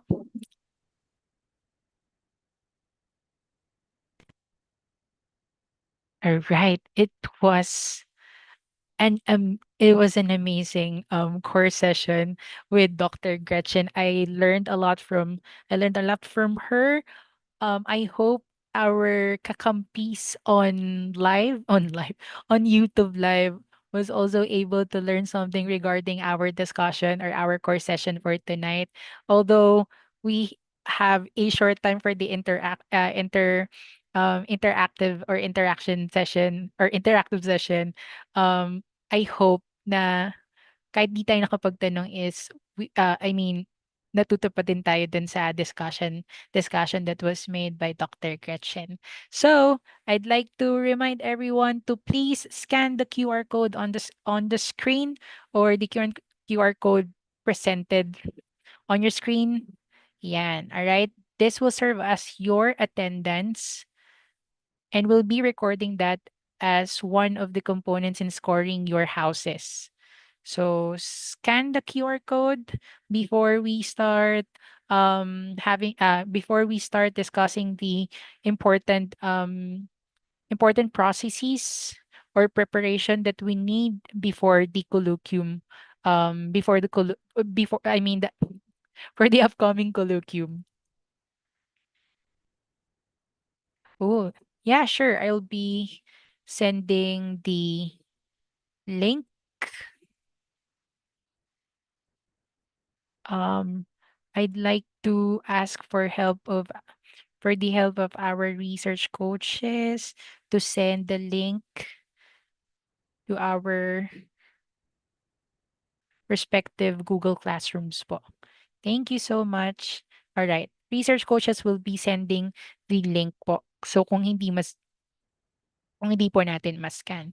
So let's proceed with our colloquium orientation.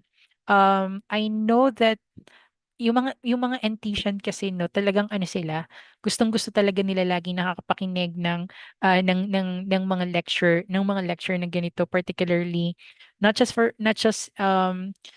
from our research coaches and also internal speakers, but also to our external speakers. So meron pa tayong dalawa, right? So meron pa tayong dalawang invited speakers na na magdi-discuss ng specific topics in terms of research writing and file management, kung paano natin ma-utilize ng mas maayos yung mga Google applications natin in your research manuscript, development of your research manuscript. All right. So, and then I also would like to remind everyone, regarding the AI that we could use, we were able to, kasi ang nakalagay naman po sa policy natin, if your research coaches or if your professor was able to allow you or permit you to use that particular AI, you could use that. So, dun po sa discussion natin nung kung anong pwede nating gamitin na AI, kung babalikan niyo po yung mga discussions na ginawa po namin. So, meron po dun size space for literature review. And then we could, um, since National Teachers College is open in using Perplexity and Claude, I think we could also use Perplexity and Claude. All right. And then if you will be there's still discussion po regarding sa kung paano natin gagamitin yung AI and research, and also kung paano paano natin gagamitin si AI for data visualization. Yun po ay i-discuss sa atin na of our very own Dr. Abesha. So please, antayin lang po natin siya sa Google Classroom. I'll be uploading the recorded video of Dr. Abesha po. So Dr. Abesha is one of our research coaches po in the STEM, particularly in THM blocks, right? She is an IT specialist and also a DICT master trainer po. So, yon. Abangan po natin yon sa Google Classroom natin. Ipopost ko po sa classwork. So, without further delay, let's go now to our colloquium orientation. Okay? First, before we before tayo mabigyan or before tayo pumunta dun sa colloquium orientation natin, magkakaroon muna tayo ng endorsement ng mga presenters. So, Miss Bright, what's the reason bakit kailangan namin bakit ini-endorse yung mga presenters? Para maiwasan natin na makapag-present yung mga students na hindi nag-undergo ng consultation sa mga research coaches natin. Dahil ayaw naman namin kayong pagpresentin sa colloquium nang hindi kayo ready, and we want to help you before the presentation, before the colloquium. All right? So, um kung sa tingin mo ay nag-undergo ka ng checking, nag-undergo ka ng consultation with your research coaches at kompleto yung ating requirements, ibig sabihin may endorse po tayo ni research coach. So having said that, si research coach po yung nag-i-endorse po dun sa mga presenters natin for colloquium. Okay? So, Miss Bright, paano kami ma-endorse? Number one, dapat approve ni research coach yung milestone 2 mo. Number two, dapat complete yung requirements mo. Number three, dapat bayad ka sa colloquium payment. And number four, dapat nakatag ka sa progress tracker natin. Sa progress tracker natin na endorse ka na ni research coach. Ano po yung mga requirements natin, Miss Bright, para ma-endorse po kami or requirements namin for colloquium? Bago yan, bigyan ko muna kayo ng idea dun sa endorsement schedule natin. I'd like to remind everyone that the last day of submission of your milestone 2 and to all our research coaches po. The last day of submission of milestone 2 is on November 4 po. Okay? Pero I'd like to remind everyone, wag po nating sagarin ng November 4. Kasi po si research coach, pwede na po silang mag-endorse ngayong araw. Kung kumpleto na po, let's say for example, nakatapos ka na ng maaga, edi mas maagang ma-check ka ni research coach yung milestone 2 nyo. Kapag mas maagang na-checkan at mas maagang na-approve, may mas malaking oras ka or mas mahabang oras ka to prepare for the other colloquium materials. Mamaya sabihin ko po sa inyo yung mga colloquium materials po, yung requirements po natin for colloquium. Okay? So that's last day of submission of milestone 2, November 4. And then last day of approval of milestone 2 for our research coaches po, please be reminded that it will be on November 8 po. Right? And then so kung November 8 yung last day ng endorsement natin, last day ng approval ng MT, ng milestone 2 at since ang last day po ng approval ng milestone 2 ay November 8, tapos yung endorsement naman, first day of endorsement naman po natin last day naman po ng endorsement natin ay November 15, meron lang po kayong 1 week to comply yung mga requirements natin for colloquium. Pero wag po kayong mag-alala, hindi naman po sobrang dami ng requirements, no? Um, mamaya ipapakita natin yung list ng mga natin requirements. Kasi yung ibang mga requirements, meron na po kayo at na-prepare nyo na po yun. Na-prepare nyo na po yung ibang mga requirements noon pa po. Alright? So, kung hindi kayo nakapagpasa ng November 4 at hindi na-check ni research coach hanggang November 8 at na-approve ni research coach na November 8, ang mangyayari niyan ay makukulangan kayo ng oras for recording your video. Okay? So, dapat we follow the schedule po. Again, this is a this is already you are already in the master's degree program. So pag hindi na po tayo nag-a-adjust kasi kapag in-adjust po natin 'yan, katulad ng lagi ko pong sinasabi, nagkakaroon po 'yan ng domino effect. Right? 'Pag nag-domino effect po 'yan, kakaunti na lang po yung oras na maibibigay sa inyo in crafting and developing your milestone 3. Let us be reminded po na ang milestone 3 po natin will be chapters 1 to 2. Okay? So kailangan po natin ng mas mahabang oras. Okay? So ano ba yung mga requirements, Miss Bright, ng colloquium? Tatlo lang po. Alright? So, yung RRL and research alignment matrix, 'di ba napasa niyo na, 'di ba meron na po kayo niyang copy doon sa progress tracker? So, ibig sabihin, naka-prepare na po yung template, lalamanan niyo na lang po. Kung ano po yung nakalagay doon sa progress tracker, yun na rin po yung requirements niyo for colloquium. Right? Yung proof of colloquium payment in PDF file format, na-upload nyo na rin po yan para dun sa mga para dun sa mga maagang nagbayad ng colloquium fee. Alright? 'Di ba nandun na rin po yun sa progress tracker? Sige po, heart reaction po tayo doon sa ating live chat kung natatandaan niyo po na meron kayong folder for proof of colloquium payment at saka po meron na po kayong template for RRL or Research Alignment Matrix or Milestone 2 dun sa progress tracker.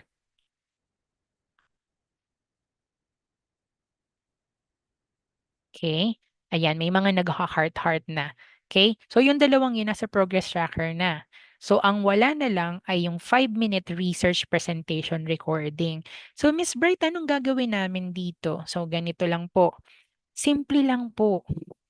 Okay, wag niyo na pong lagyan ng sobrang pasabog na mga effects. Yung merong nagba-bounce, okay? Yung merong nagtra-transition pa, meron pang umiikot-ikot yung screen, wag niyo na pong lagyan. Since this is a research presentation, make it simple and formal po. Alright? So ganito lang. Um, Depende sa kung gaano kaluwag yung schedule niyo. So, ang puwede ngang gawin niyo po diyan, mag-open kayo ng kahit anong app kung saan kayo puwedeng mag-record, i-present niyo yung milestone 2 niyo, i-justify niyo yung milestone 2 niyo within 5 minutes, tapos. Alright? I-save niyo, i-upload niyo po doon sa inyong Colloquium Requirements folder. Right? Miss Fry, 5 minutes lang po. Paano po kung ano lang, 3 minutes? 3 minutes or 4 minutes and 30 seconds and 0.01 milliseconds. Okay lang naman po yun. Ganito po. 3 minutes minimum po natin, 5 minutes maximum po natin. Huwag nyo na pong pabonggahin sa mga effects kasi mas lalo po kayong matatagalan doon.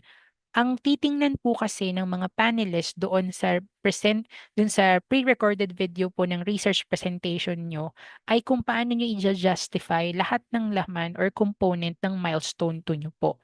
Right? Wait lang, baka malito kayo dito sa RRL and Research Alignment Matrix. Ilalagay ko na po dito ay milestone 2. Milestone 2. Yan, para mas klaro. Kasi baka may magtanong na naman po sa atin, ano po yung RRL and Research Alignment Matrix?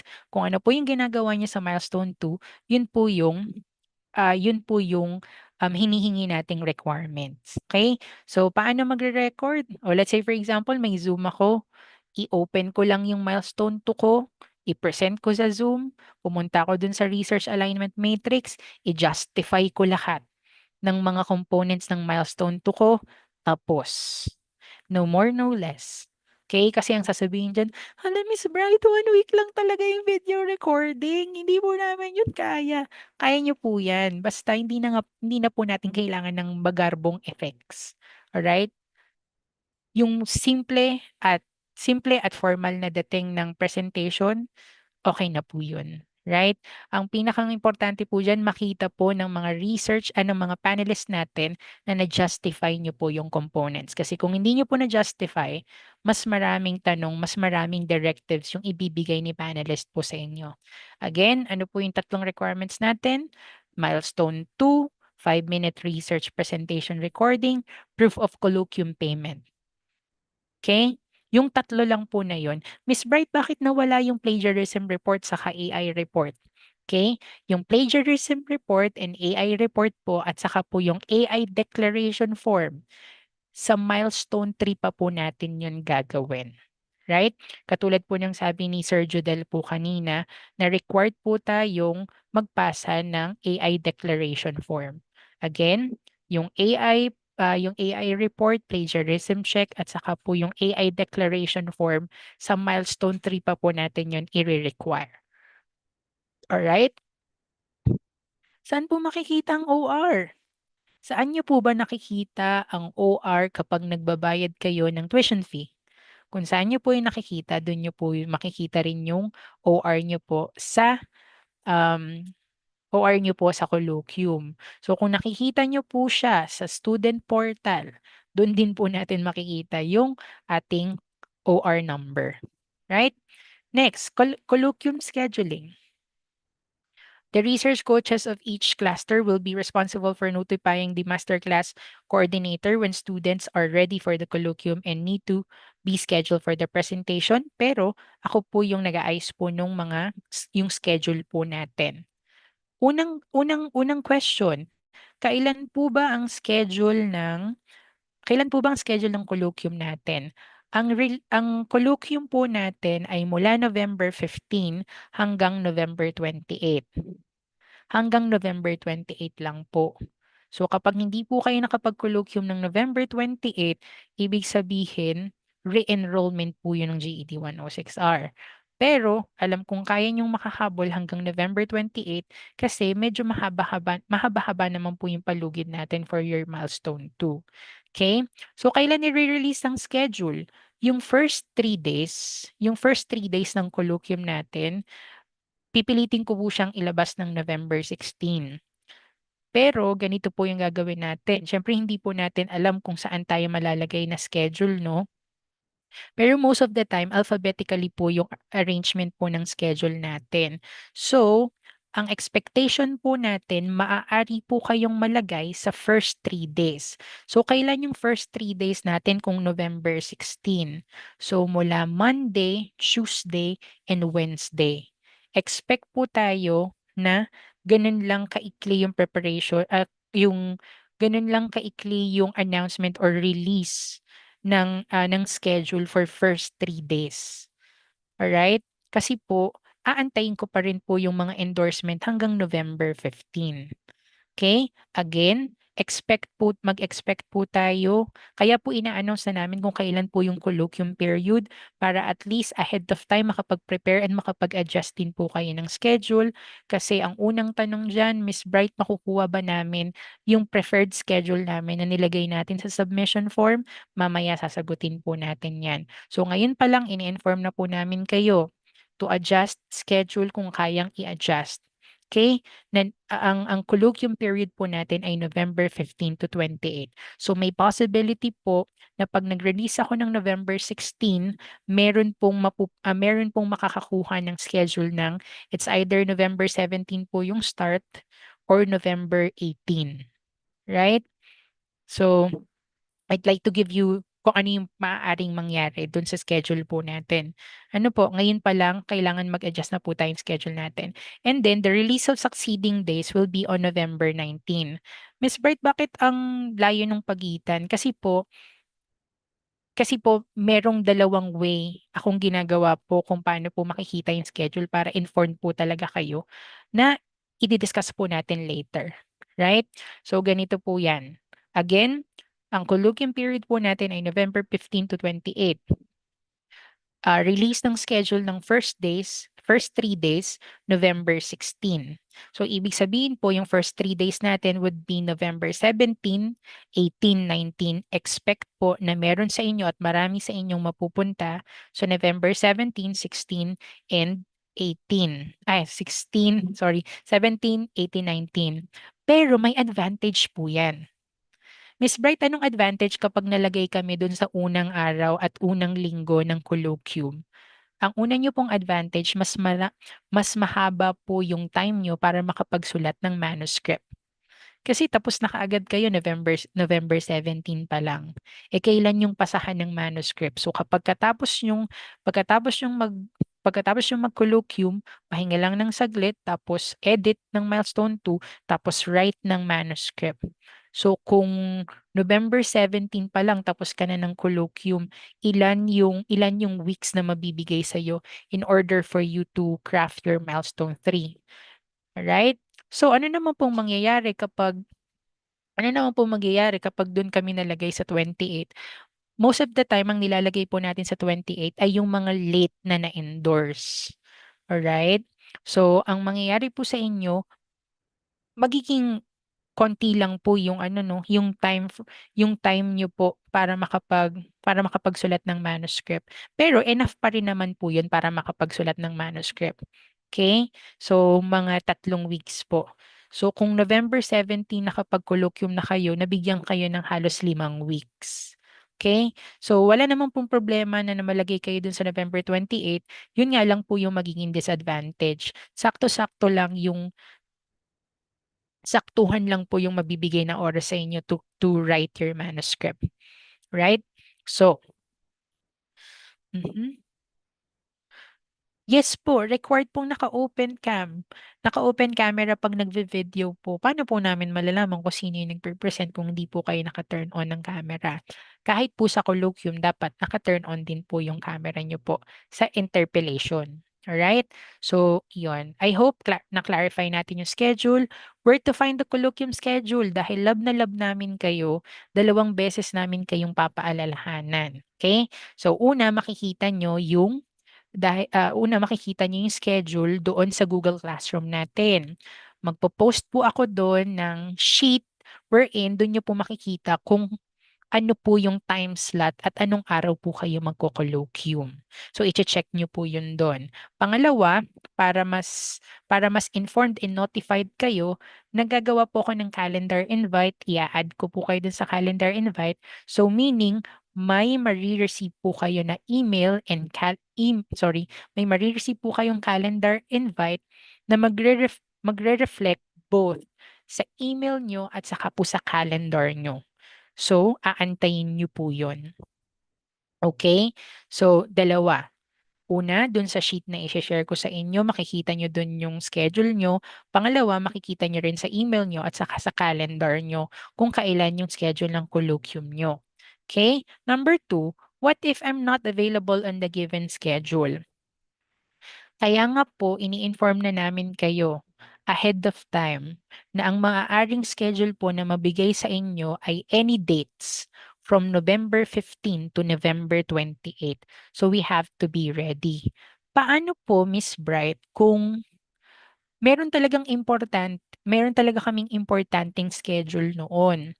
Let's say for example, ikakasal po ako kaya po lilipad po ako kung saan. Okay? O kaya pupunta ka ng ibang bansa for some important family gathering. Kapag ganun po at meron naman po kayong valid reason, ang gagawin niyo po, mag-email po kayo sa akin stating and justifying kung bakit kayo hindi available dun sa schedule na yon, and then you give tapos magbibigay po kayo ng proof. Let's say for example, ang proof na pwede niyong ibigay, kunyari nagkaroon kayo ng flight or ng biglaang flight. So, bigyan niyo lang po kami ng proof ng flight niyo po.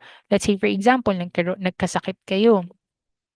One time may gano'n sa colloquium 'no, parang nasa ospital na siya pero umattend pa rin siya ng colloquium kasi may nangyari sa kanyang aksidente. So, puwede po namin yung i-reschedule 'no. Let me know lang po para at least mailagay ko po kayo dun sa later date or sa mas maagang date. Alright? Depende po dun sa magiging kapalitan niyo. Having said that na depende sa makakapalitan niyo para mas mabilis po yung pag-adjust natin ng schedule niyo po. Siyempre 'di ba po kilala niyo yung mga ka-block niyo. Hanap na po kayo dun ng sa tingin niyo na ka-block niyo na, "Ay baka puwedeng pakiusapan ko 'to na palit kami ng schedule kasi meron nga akong importanteng lakad or ikakasal ako ng November 28." Alright? Para at least kasi ang mangyayari po niyan sabay-sabay natin ilalabas yung schedule. So, mahirap naman kung pagpalitin kayo ng schedule ng hindi nag-a-agree yung isang kapalitan niyo po, right? So, again, kung hindi available yung schedule ngayon pa lang po mag-adjust na po tayo ng schedule, ibibigay po namin yung schedule niyo ng November 16. Kung meron talagang mahalaga at importanteng wait lang guys,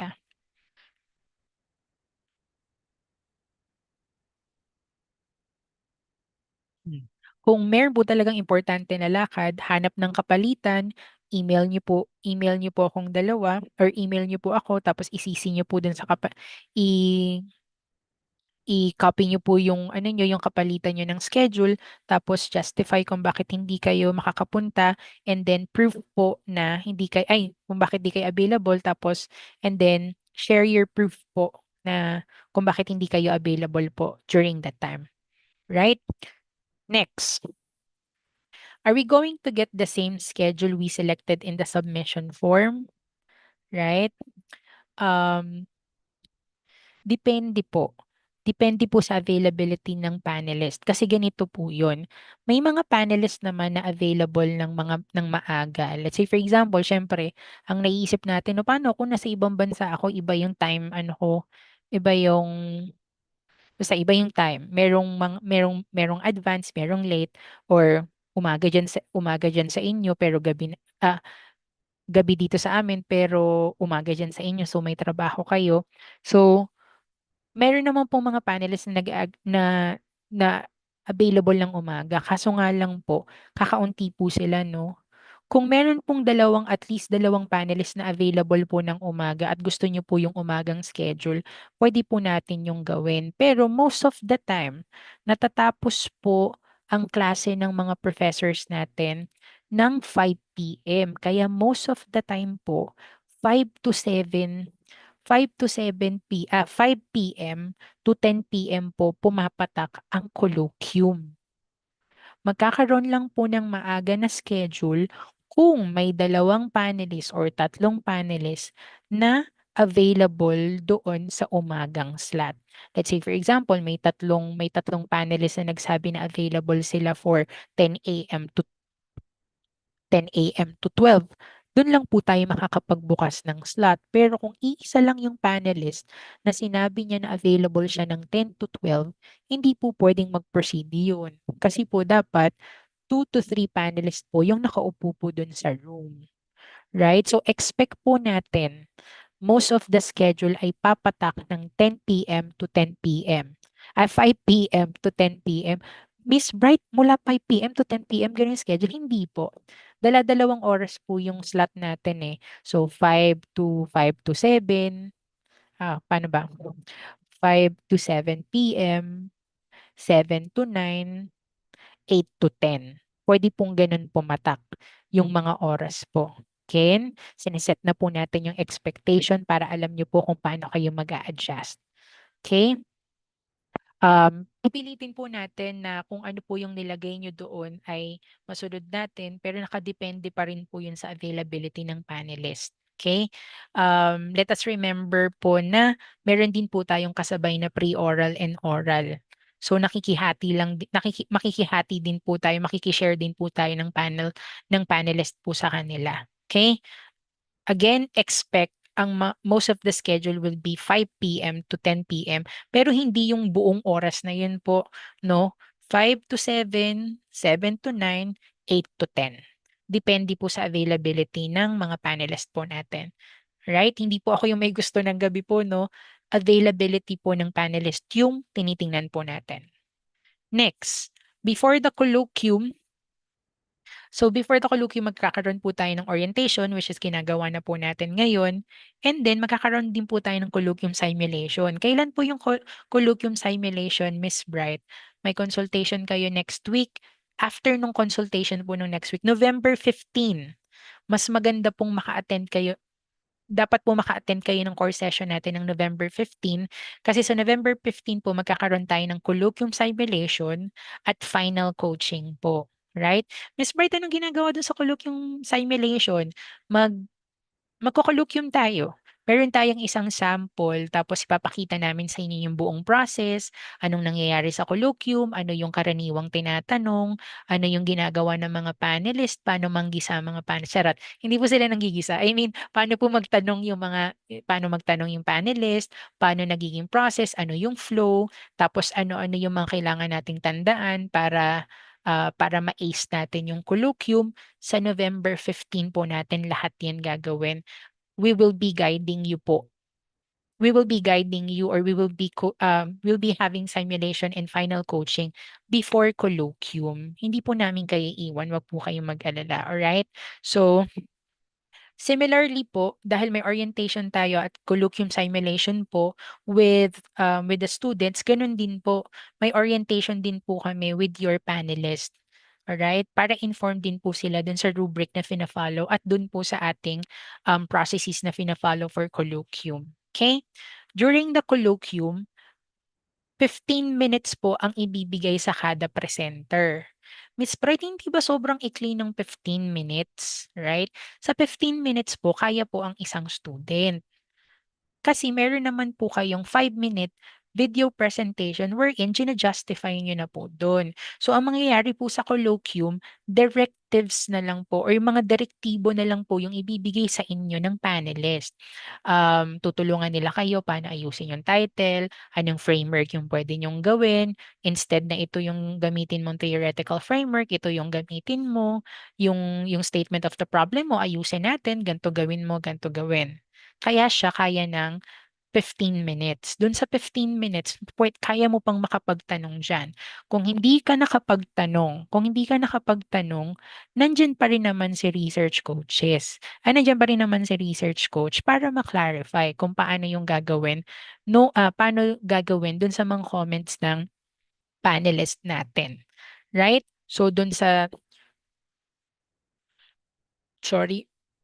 15 minutes, yung 2 minutes po, mag-i-introduce po kayo ng sarili nyo, sabihin nyo yung full name nyo po, yung program, yung current job, o kaya yung title po ng research nyo. Pero most of the time, dahil kilala na kayo ng mga panelist nyo at nandun na yung pangalan nyo sa research nyo, hindi na pinapagawa ng mga panelist na magpakilala kayo.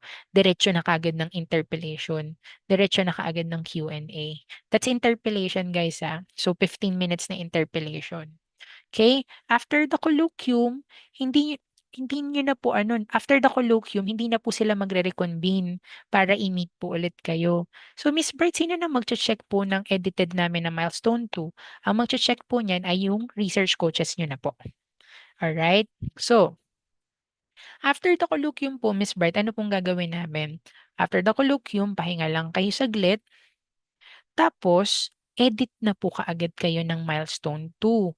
Huwag niyo na pong antayin, sabihin ni research coach na, okay, mag-edit na kayo ng milestone 2. At huwag niyo na pong antayin na magbigay ng deadline si research coach para kung magbigay man ng deadline si research coach, ready na po kayo, ipapasa niyo na lang. Alright? So, After ng colloquium, pahinga lang saglit, i-process lahat ng nangyari sa colloquium, and then edit ng milestone 2. Pagka-edit ng milestone 2, pa-check kay research coach para makapagsimula na kayo ng writing ng manuscript nyo po, which is, chapters 1 and 2. Right? Okay. Is there any questions po? Are there any questions po? Sige, basa tayo dito pero overtime na talaga tayo ng 15 minutes. Kung sakaling wala na kayong tanong at naiintindihan naman po natin lahat nung nangyari, wag po kayong mag-alala, no? Ito ay quick orientation pa lang po natin. Wala pa po yung colloquium, wala pa po yung simulation natin kasi November 15 pa po yun. Right? Ang mahalaga lang po dito, nabigyan po namin kayo na expectation na kung anong pwedeng mangyari sa schedule, ano yung mga requirements, ano yung mga frequently asked questions for colloquium. So kung wala na kayong question, pwede na po kayong mag-leave ng live. Pero kung meron pa at gusto niyo po pong makinig sa mga sagot natin dun sa mga questions, pwede po kayong magstay.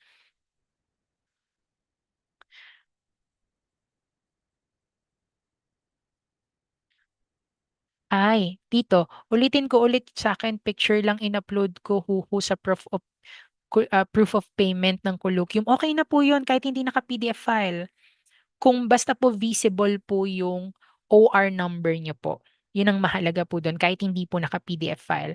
Again, Miss Bright, screenshot lang po, JPEG po yung nilagay namin doon sa folder namin ng proof of payment. Okay lang po ba yun? Yes po. Okay lang po yun as long as basa po yung OR number. Huwag nyo na pong ulitin. Okay? Ano pong dapat i-cover sa 5 minutes? Yung buong research alignment matrix lang po. I-justify po natin lahat ng mga nilagay nating components. Right? Again, yung research alignment matrix po ang i-cover ng 5 minutes at ang hinahanap po doon ng mga panelists ay kung paano nyo po ginustify yung component po ng research alignment matrix nyo po. Okay, kunyari, bakit yung theoretical framework na yon? Kasi ganito po. Bakit tong research na to? Kasi ito po yung research gap ko. Right? Okay. Paano po kapag na-upload na yung colloquium payment is hindi po naka-PDF? Okay lang po as long as basa po natin yung OR number. Hindi namin ma-time yung OR colloquium. Ay, talaga naman. Kukurutin ko kayo, charot. Yung OR number po, i-comment nyo po yun dun sa cell. Yan. Basa po tayo sa Google Classroom natin. Ang instruction po natin, hanapin nyo yung specific cell na nakaalat sa inyo for colloquium o yung OR nyo, OR number, right-click, comment. Tapos si research coach na po yung maglilipat. Okay? Miss Bright, ano po pwede ko gawin? I lost my receipt po. Pero paid na po ako sa NTC account po. Ay, magre-reflect po yun dun sa portal. Tingnan niyo po dun sa portal, makikita niyo po yung OR number niyo po dun. Mhm.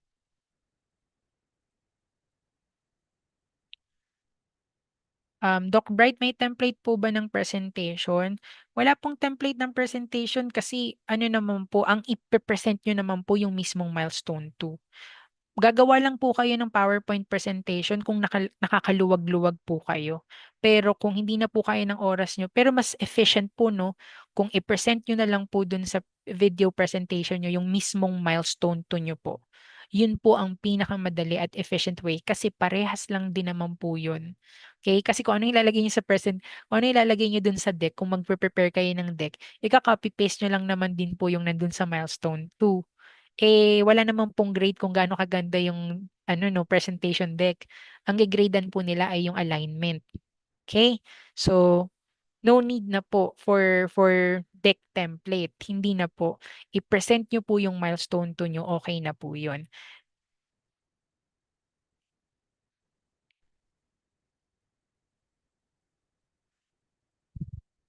Basta po 5 minutes lang. Pwede po bang basahin nila? Mas maganda pong i-justify kaysa basahin. Alright? Hello po, Doc.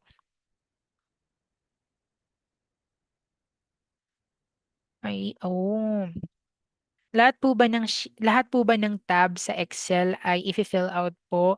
Katulad po ng sabi natin 'no, nung nakaraang core session po natin, kung ano lang po yung kung ano lang pong research type niyo, yun lang po ang sasagutan niyo, right? So, ang fi-fill out niyo po dun na tab, yung tab for RRL matrix at saka po yung specific tab for research alignment matrix. Kung impact project po kayo, yung impact project lang po ang gagawin. Kung traditional and comparative research, yun lang din po ang gagawin nyo na tab.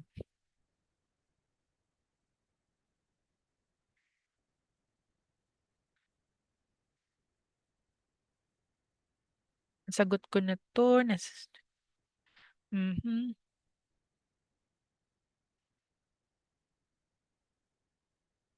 Opo, okay na po yan. Ang tanong niya po ay, okay lang po ba ganyang kaliit yung, bakit po ba hiyang-hiya kayo makita yung mukha nyo? Di ba po magaganda naman po kayo saka mga gwapo naman po kayo. Pero okay na po yan. Sa YouTube po yan. Ay, sa YouTube. Sa Zoom po yan, ano, sa Zoom po yan. Sa Zoom po, ganyan po yung layout. Maliit lang po. Okay na po yan. Basta nakikita po namin kayo. Required. Required po ba open cam? Yes po. Required din po ba open cam kapag interpellation na? Yes po.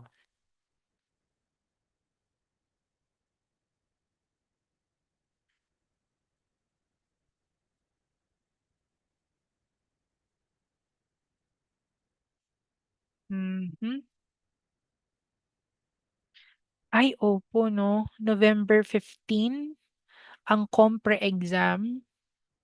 Wala, wala po tayong, ano, wala po tayong, ano ba to? Wala po tayong schedule ng November 15. Magkakaroon po tayo ng schedule ay November 17, 18, 19. Pero wala pong tatama sa comprehensive exam. Kasi ang compre po yata ay November 15.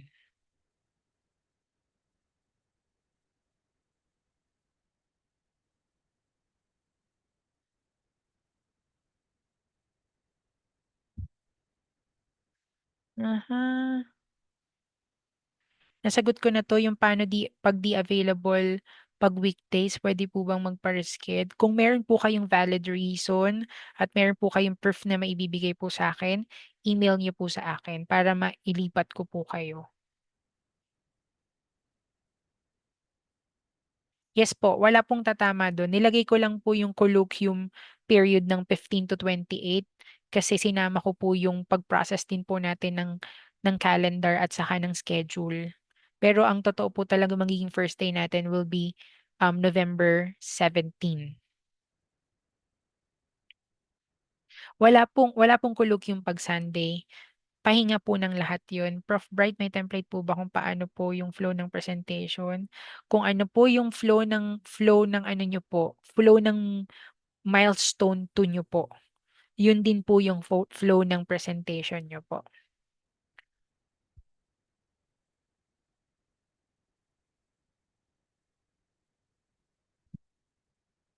First time ko po ito magpe-present. Wag po kayong mag-alala sa simulation po, matutulungan po maga-guide po namin kayo. Okay, ang isipin niyo lang po muna ngayon ay yung milestone 2 at saka yung recorded video. Yun lang po muna. Chunk by chunk po yung isipin natin. Wag po nating isipin yung colloquium agad. Chunk by chunk tayo. Ang action item natin ngayon ay i-complete yung milestone 2 at saka yung dalawa pang requirements which is the OR proof of colloquium payment at saka po yung recorded video. Yun lang po, hanggang dun lang po muna yung isipin nyo. Wag po muna tayo sa milestone 3, hindi po muna ako sasagot ng milestone 3.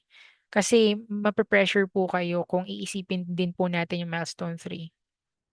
Hindi na po pine-present yung milestone 3, kay research coach lang po ipinapasa, mag-i-individual feedback po si research coach. Wag daw sumagot ng milestone 3 pero sinagot. Anyway, Miss Bright,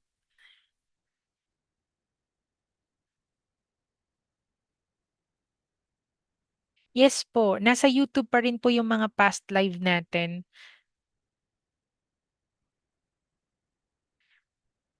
yung binubuo ba namin na chapters 1 to 3 this sem, hindi muna natin 'to sasagutin. May proper time para dito.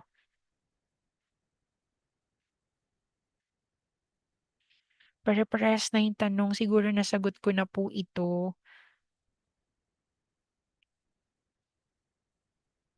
Opo, pare-parehas na po yung tanong.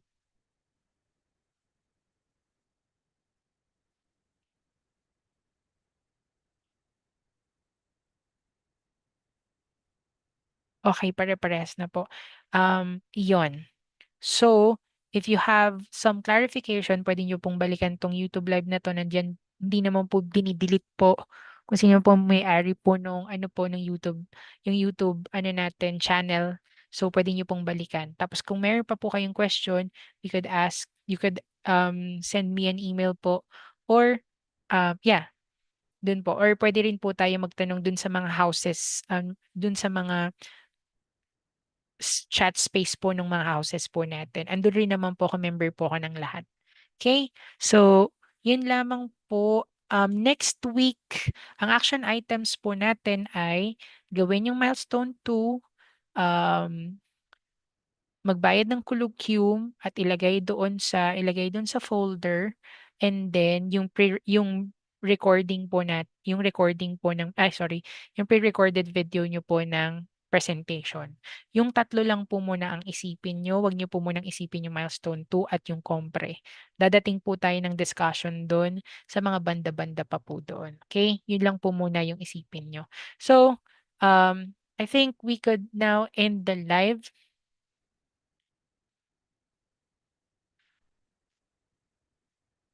Yeah, we can now end the live. Thank you so much for attending our course session. Next week, cluster session po kayo, consultation po kayo next week. Next week kasi November 1 po yun, no, next week. Next week, November 8, cluster session po kayo for consultation, approval, and feedbacking po. Thank you, Kakampis. Have a